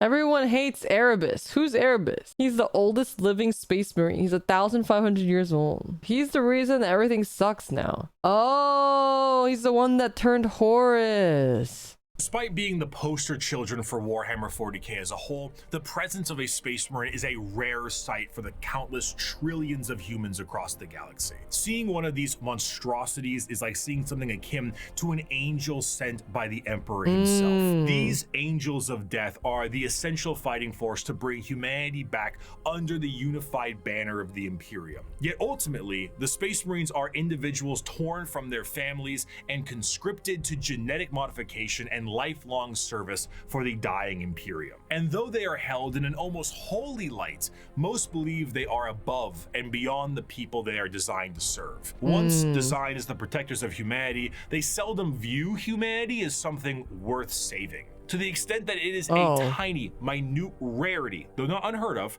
for a Space Marine to put a normal citizen above them in any way. For most Space Marines and even their Primarchs, they are only here to do a job. They are there to kill the enemies of humanity, and I would be remiss if I didn't add at least one more of my favorite quotes to This is except for the salamanders, right? Aren't the salamanders the ones that are like actually really nice and they help everybody? the tail end of this section. The time for speeches is done, said Rogel Dorn. The first great test is here. My order to you all is simple, yet heed it well, and exert yourselves to see it done. They are coming, kill them all. While the Space Marines are the spearhead of the Imperium's Great Crusade and also a major player in its warfare, there is a significant amount of importance that must be taken on their transport. What sci-fi universe would be complete without its Navy? When you think of the Navy or ships on the open sea, you think of something that is sleek, something mobile, and something pretty big. For perspective, the longest self-propelled ship in history was the TTC-Wise Giant, an oil tanker that was about 458 meters long or over about 1,500 feet. This right here is child's play in the world of 40k ships. A ship that is considered to be an escort vessel in the Imperium is about 3 times the size of a Sea-Wise Giant, and the size of the ships only go up from there. Your most common ships are the cruisers. The light cruiser tends to average at about 2 kilometers long, or just over a mile in length, where the Dictator class cruisers can be over 3 kilometers or 2 miles in length. The largest ships are your battleships, and they are tremendous. We're talking 5-mile long, half a mile high monstrosities that look like gigantic Gothic cathedrals. And they look so cool though. I like the cathedral, like how it literally just has like a church on it and it has all these arches and shit. Like it looks crazy, but I like it. It looks really cool. And filled to the brim with weaponry. And not only are they filled with weapons, but they are also jam-packed with crewmen. Battleships tend to, on average, carry a crew between several thousand to several million, and they need every single one of those members because we don't have advanced technology for other things to pilot themselves or control themselves in a meaningful way because there's no AI. A lot of this stuff has to be done manually. Even the reloading of those giant batteries is a form of manual labor. And of course, generally speaking, gliding through the stars is a very slow way to do things. And let's be honest, there can't be a science fiction setting without some form of hyperspace travel. This form of travel in 40k is less like going to Plaid in Spaceballs and more like going into Davy Jones' zipper dimension in SpongeBob. Oh, now what? I suppose you're gonna show me. Oh, gee, that's very nice. Oh, what is this? Some kind of magic act? Oh my god, I love all the Davy Jones episodes. They're so goofy. This is because it utilizes the immaterial warp to do so. Warp travel is handled by a navigator, which is an abhuman. It's a mutated human, don't worry about it. And they have a gene that gives them a third eye and the ability to help steer the ship through the warp, which, as we know, is hell itself and unreality. Now, this might sound exceptionally dangerous, and that's because it is. Now, the ship does have protection in the form of a Geller field, though. Originally, I assumed the Geller field is what you think it is, a large force field stopping all manner of horrible things, like demons from the warp tearing apart your ship. They're so square. How wrong I was, though. So space travel through the warp basically involves riding on the Sea of Souls. Hell is real and you can surf on it. So you allow the current to carry you and the navigator to direct. But how can a current of souls and unreality carry you when it doesn't obey the laws of physics, time, or, again, reality? What a Geller field is not a force field, but a comatose imperial psyker dreaming of reality. What? It is not a bubble. It is a force of reality being projected by mutant Sleeping Beauty to counteract the unreality of the warp that you can then surf on. This, of course, is not a foolproof method of travel, and Geller fields can and do collapse fairly regularly. Being subjected to the warp itself without this Geller field is a terrifying prospect. In the best case scenario, Like, what if you just wake up? I guess they would like put you on sleeping pills or something if you gotta do what you gotta do, I guess. your ship will be torn to shreds. But there are countless instances of ships being thrown out of the warp randomly throughout time itself. You leave for a 2-day mission and you come back 90 years in the past. Maybe you feel like you're lost in the warp for a century and it's only been 45 minutes. And that is only if the waves of souls don't rip your ship apart or have demons arrive on it to do unspeakable things to the crew. The Imperial Navy is an astronomically powerful force for the Imperium because the sheer volume of ships and guns on those ships create firepower that can sunder planets. This is all juxtaposed with the sheer backwater nature of these ships. While they are manned by crews of zealots, they are also operated with such a backwater tech, it completely confuses the reader. You see the long batteries of portside cannons that the ship has, and remember that AI is heresy in this world and that all the mechanics are utilized by lobotomized slaves. So how do they load these? Well, they have gun gangs. Massive gangs of hundreds of people manually loading these cannons. Oh, Lord. These are genuine gun loader gangs that get into gang wars and squabbles. On the ship's bridge, you may find the captain himself hardwired directly into the ship's chair permanently to control it the best they can. Giant screens of hololith data fill the room, and sensors across the ship are just as likely to tell you information as a serf running up to you with a scroll of parchment is. You reach to a microphone to shout orders down a hallway as paper readouts tell you information of the enemy, and holy sigils and candlelit incense burners gleam your next move. While the that scared me. That had scared me. What does that say? Baby? Navy? Navy? Navy? is not a specific faction of the Imperium in the same sense and format of this video. It is what shepherds around the entirety of its armed forces. Every Space Marine Primarch had a flagship, and every strike cruiser and battle barge has a story to tell. But if there is a single thing that the Shield of the Navy does the best, it is to help support and supply the monumental forces of the Imperium. The hammer of the Emperor himself, the uncountable men and women of the Imperial Guard. I don't care if these things have adapted to resist our las guns. If we can't kill them with our rifles, then we'll kill them with heavy bolters. And if we can't kill them with heavy weapons, we'll use grenades. And if grenades don't work, then we'll fight them with our swords and our knives and our bare hands. We'll drown them in our blood. That's what it means to be a soldier of the Imperial Guard. Now follow me. Charge! There is no better symbol of the might of the Imperium itself than the Astra Militarum, or as it is commonly known, the Imperial Guard. These guys are just like normal guys, right? The Space Marines take the glory and stand as the visual representation of the Imperium. Their numbers are dramatically thin and specialized in comparison. To reclaim 1,000,000 worlds, you need a countless number of troops willing to fight and die for your cause. The Imperial Guard represents the Imperial truth made manifest. Every year, the worlds of the Imperium pay a tithe in the form of soldiers to fight the good fight of the Emperor. And this number is impossible to pin down. Even saying billions would be a dramatic understatement. The sheer volume of soldiers serves as the fundamental backbone of the Imperium. 99.9% of battles fought by the Imperium are fought by the sundering might of the Imperial Guard. With the knowledge that the Space Marines are essentially sentient tanks, what do the members of the Imperial Guard have? If they're the might of the Emperor himself, are they not suited up in a similar way? No.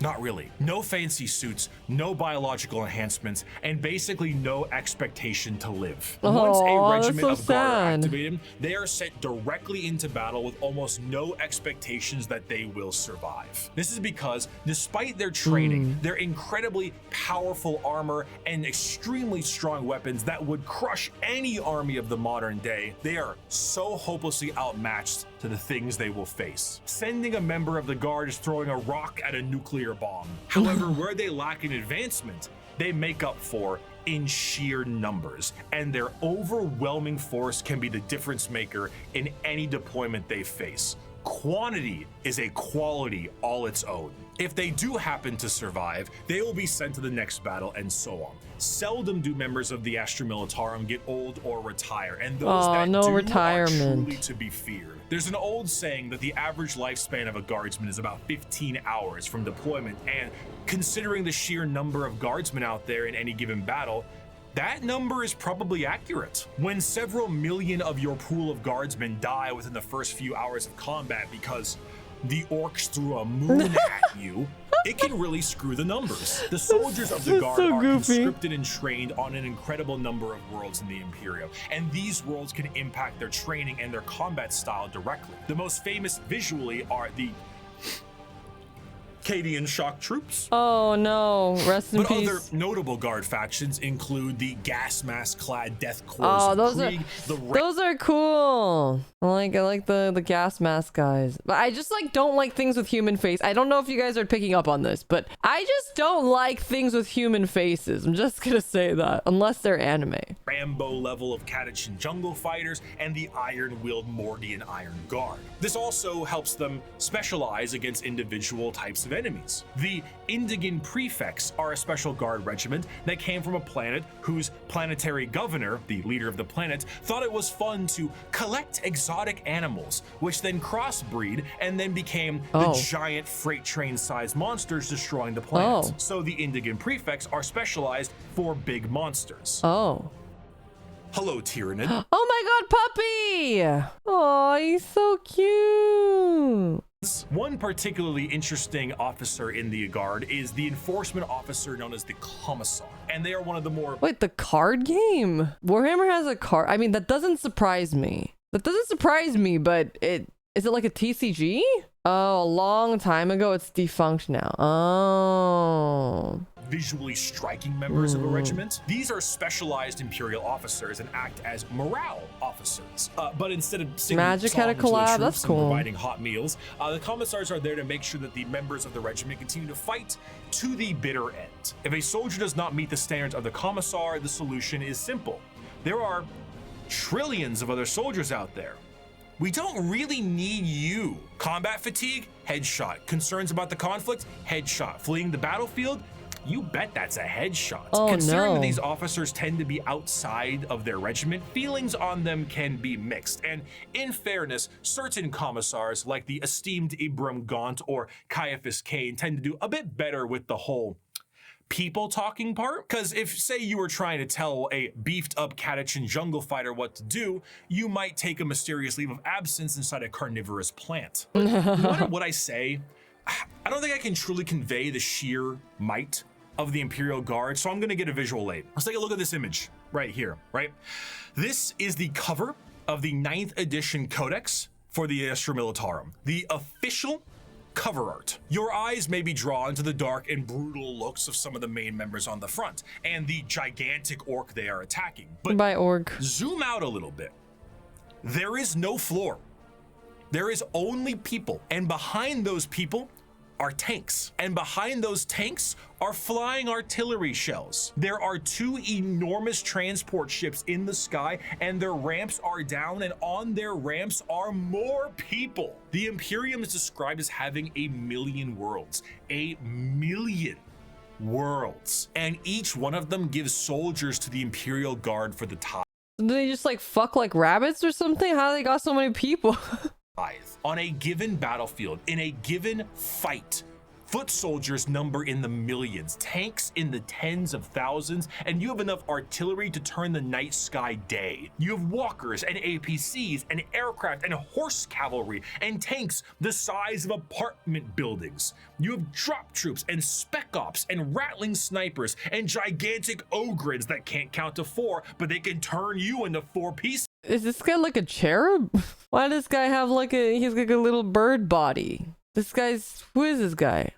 And it just doesn't end. Humanity is a horde army, but instead of a horde of bugs or rampaging orcs, it's a living wall of guns. At the end of the day, though he's been ferried through hell on a ship that's 10,000 years old to some godforsaken war-torn rock, though he deployed from high orbit with nothing but a grav chute, though he is one of 10 million men and women snatched from his homeworld to fight a war he barely understands, though he has been given a weapon that fires small suns and may annihilate him as he fires because the knowledge of how it functions has been lost, though his company is supported by tractor tanks that run on anything you can burn, though he wages war against the devouring hive mind, ravenous demons and hordes of hyper-advanced aliens with strange technologies and sorceries he never dreamed existed.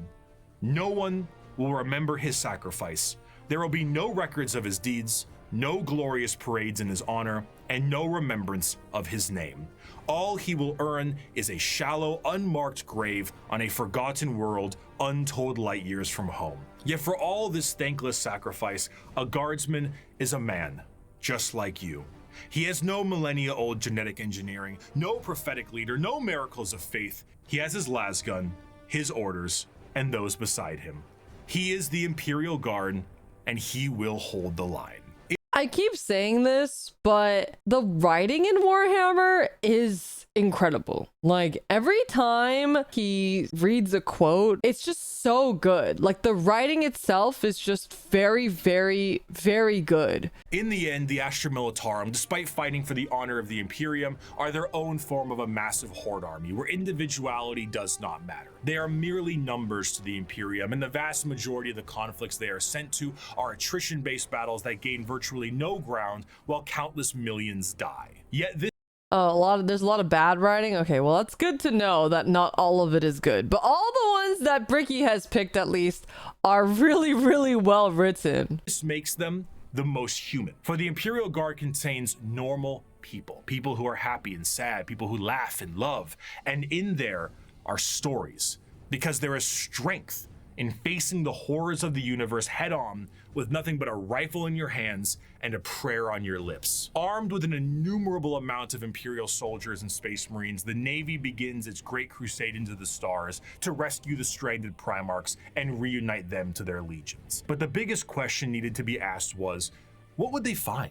The age of strife lasted for thousands of years. If a civilization was still alive out there in the galaxy, what would they be like? The technological advancements of humanity prior to and during the Dark Age technology was unfathomable. It allowed them to spread through the galaxy with ease and allowed them to settle once inhospitable planets. These branches of humanity were provided with the vast knowledge of human creations and were given gigantic machines to make arduous labor and ease. The spreading of these massive colony ships was known as the Long March, and these ships would be retrofitted into settlements upon arrival to their new homes. Accompanying them were the gigantic pieces of farm equipment that served multiple purposes and the specialized pilots that could maintain them. They were not only able to tend the fields and do labor, but when interstellar communication was cut off, they also did a great job at protecting the colonists against both threats demonic and alien. Because of the significance of these machines, those that could pilot them were powerful enough to be considered leaders, pilots. and the upkeep and preservation of the machines and the lineage of those who could pilot them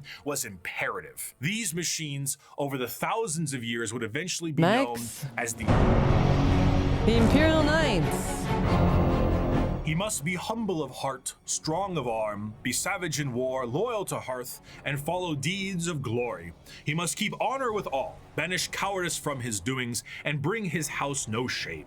He must serve the Emperor and defend the Imperium. Thus, should a knight rule himself. The Age of Strife caused these colonized worlds to be cut off from the Imperium, and the reversion of these worlds resulted in the reverence for this farm equipment turned feudal, and the leadership that controlled the devices became viewed as a noble hierarchy.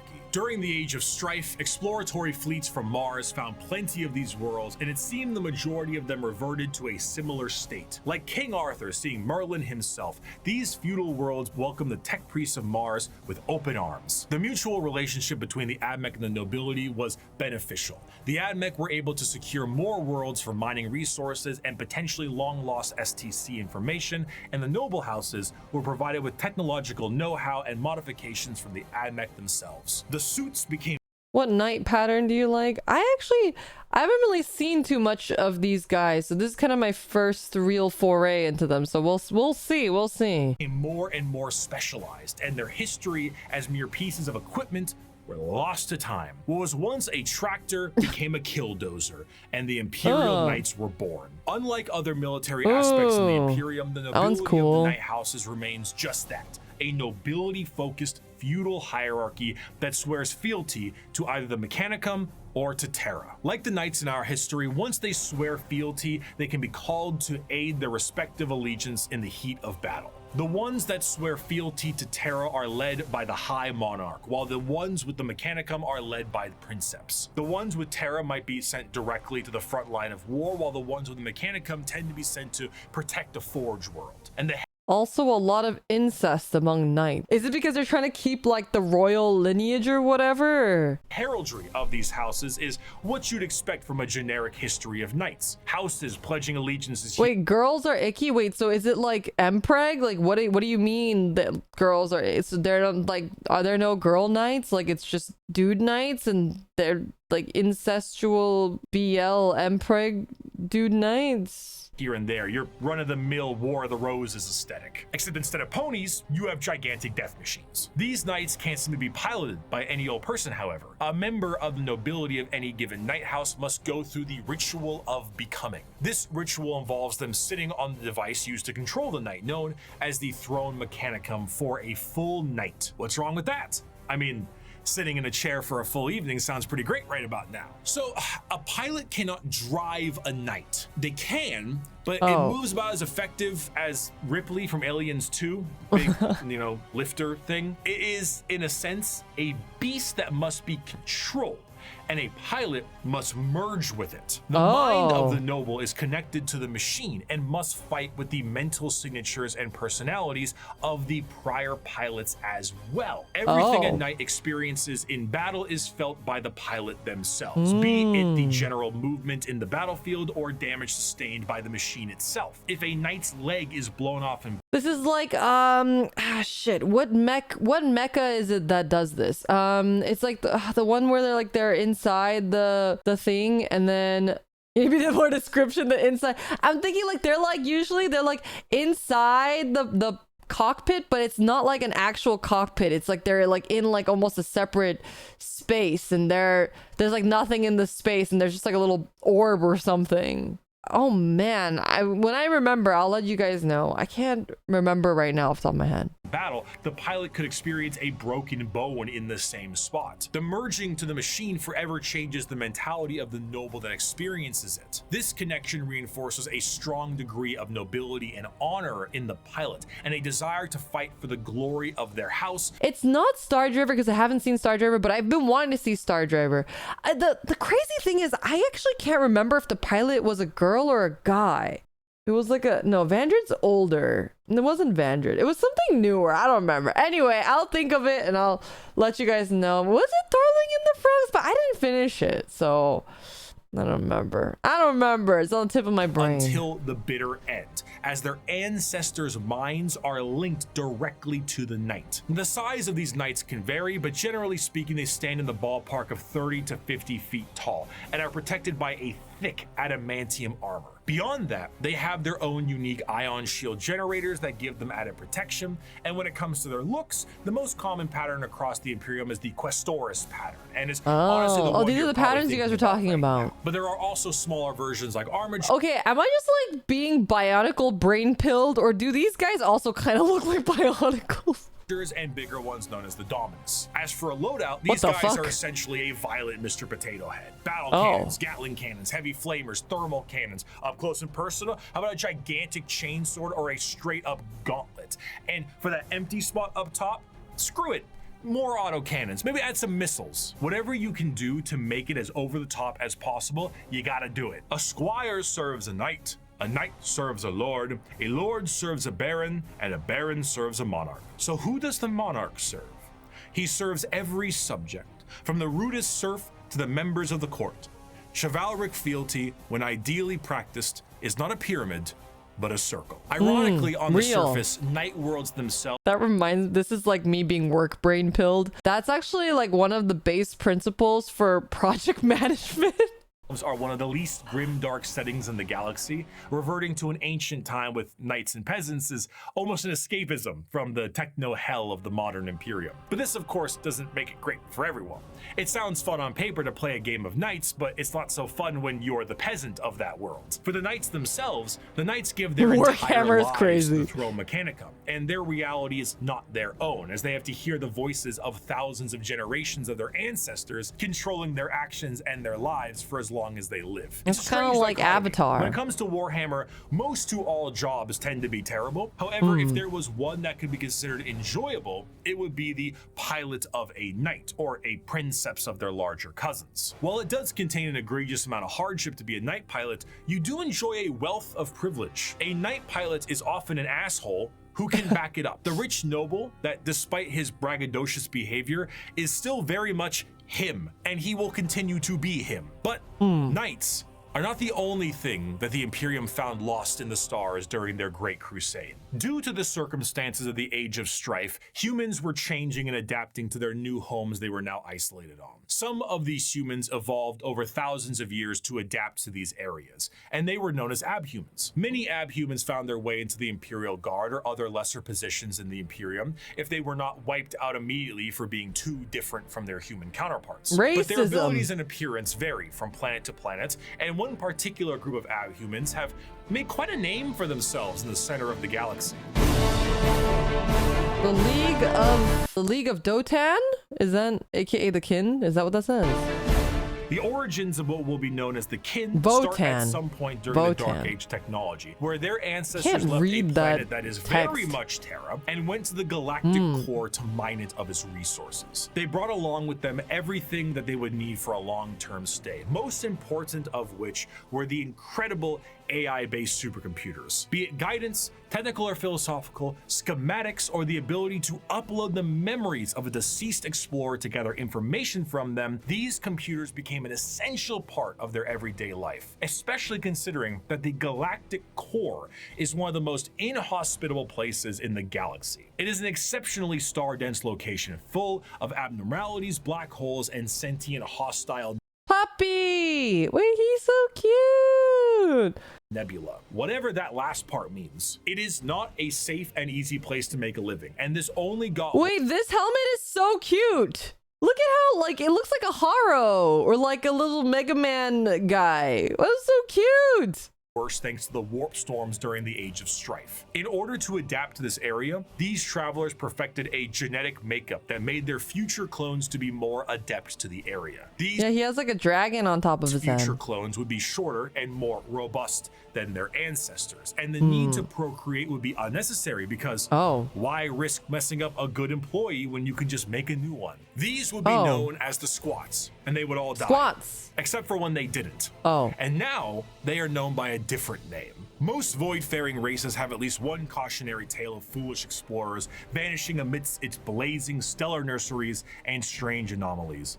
Yet for the leagues of Votan, the galactic core has been home now for millennia. These squat humanoids would begin to establish themselves in the core, and their goals would be the same as their ancestors. Rockin' stone! Rockin' But, like, actually stone! kinda, yeah. Whenever one of them would die, they would know that that sucker would need to be uploaded to the machines like their forefathers did. But the original purpose of these machines was lost to time. What was once a technical resource for them turned into a ritual known as joining the ancestors. And the fact that they were clones at this point meant that the same copy of the same individual would be uploaded countlessly. The sheer they're overuse all of these computers and the clones. repeated uploading of redundant data has turned these once powerful supercomputers into your parents' computer after you installed LimeWire on it, and whose 50 Google Chrome tabs definitely contain information they will return to one day. Okay, we call out was unnecessary, sir. So much corruption that these computers began to develop the makings of a personality of their own. These would be known as the Voton, and the kin, this dwarf-like abhuman of humanity, would revere them. The Voton still operate to this day, but the volume of corruption have made anything outside of their very basic functions highly unpredictable. They may not answer a question for centuries at a time, and if they do provide The fucking... Why is this computer so dusty? Oh my god. an answer or data, Oh it my has become God. so corrupted and so incongruent that it takes a literal kin wizard to comprehend it. The kin, much like the dwarves of fantasy, exist nowadays as a mercantile species that constantly work to mine and manufacture. However, their capitalistic desires are dangerous. The biggest crimes a kin can face are being lazy, unproductive, and breaking a contract. Stellar conflicts have broken out over hundreds of years due to the breaking of a deal. So if you signed a contract with a kin, you best stick to it. Because of this, the kin have been known to interact with other species in a fairly common manner. This includes humanity, who have met various members of the kin multiple times, but constantly considered them to be all a different species. Famously, the Imperium noted that the kin they referred to as the Squats were their own species and were wiped out by the Tyranids. Little did they know, they were still around. The kin are acutely aware of two things. The first is that the humans of the Imperium are deeply terrified of technology, so the sheer existence of the Voton is a secret as well as the truth. This extends also to the Iron Kin, sentient robots that are treated in the same AI. esteem of flesh and blood kin, because kin is kin. The second thing they are aware of is where they're from. They are fairly confident that they are from Terra, and they know that if this secret was to be known by the Imperium, that the Imperium might want to take ownership of them and everything they've built. So the more alien they are, the better. Now this Oh, this is cool. I don't think we learned about these guys in the last video, but I like this lore. It's very cool. Like the idea of they look otherly, so the human race treats them otherly, but they're actually from Earth, but they're actually kind of like chill with the idea that the humans are racist towards them, and they kind of use that in their like to their benefit. And then they like have this secret computer and they're like cloning themselves, and they have like AI and shit, but like they know that the humans don't like that stuff, so they're like hiding all of that. I think that's really cool. sounds fine and good, right? What could possibly be wrong with these guys besides the hyper late stage space capitalism? Well, we have to go back to their creation. The kin are an entirely clone-based race made from the computers that are exceptionally difficult to recreate. These machines, the Voton, are becoming more and more unpredictable and derelict. If anything were to happen to these machines, it would be a twofold ending of the kin. New kin cannot be reproduced, reducing their numbers, and the existing kin would have no further purpose because the end that awaits them would be non-existent. The horror of the kin civilization is that the entire purpose of their lives is to do the best they can at their duty and upload all they know to the Voton, their They can't reproduce because all of them are clones already anyway? Is that why they can't reproduce? Like they don't have reproductive functions anymore, or like it would be like super ancestral because they're all just the same person, I guess. Oh, I see. ancestor cores join their ancestors. But doing so is actually the thing that is killing these supercomputers in the first place. What? The ancestors were dead, but through the first truths, their legacy continued. And though their eyes had shut long ago, indeed the ancestors were watching, not with a gaze from eons gone, but with the eyes of every living kin. Each generation was the embodiment of the ancestors cast anew by the Voton. The galaxy changed. Stars died, planets were destroyed, and civilizations fell. But as long as the Voton endured, the ancestors still lived. Wait. I want to read that again. The ancestors were dead, but through the first truce, their legacy continued. Though their eyes had shut long ago, indeed the ancestors were watching, not with a gaze from eons ago, but with the... Oh, because these are like the original kin when they actually had like free will and they weren't clones. I see. Ancestors still lived. I do want to end this last bit with an enjoyable quote from one Kim. As you may have assumed, the Leagues of Votann are space dwarves with a corporate sci-fi motif, but they are still very much Too many chrome tabs. There's no such thing. I want you guys to know, chat, there's no such thing. dwarves. They're squat, they're strong as hell, and they hold serious grudges. This time it's just more about your contracts than anything else. And so because of this, they might treat most things about how you would expect a capitalistic dwarf would treat things. You misunderstand, human. I am not here to debate. I am not here to compromise. What you see as yours, I am taking for my kindred. You want to bargain? Torek, unholster our means of negotiation. 20k years of chrome tabs. I see. So like the tabs don't disappear when they die. I guess they're not dying. Because because every time a new one is born, they're uploading the data. Right. Okay. Right. That makes sense. As the Great Crusade continued, humanity would find their missing Primarchs, reestablish the locations of all of their various worlds, and finally reclaim what the Emperor was always hoping for. But eventually, all the Emperor sought to build would be his undoing. His original attempt to have all of the Primarchs lead his great armies and usher humanity into the better ages would end up crumbling down. And we will learn about how the Imperium backslides and the horror of the modern day of 40k in part 2. I will see you very soon. Thank you so much for watching. Yay! Thank you, Bricky. That was good. I feel like we learned so much in this one in particular. I feel like we learned just like a lot.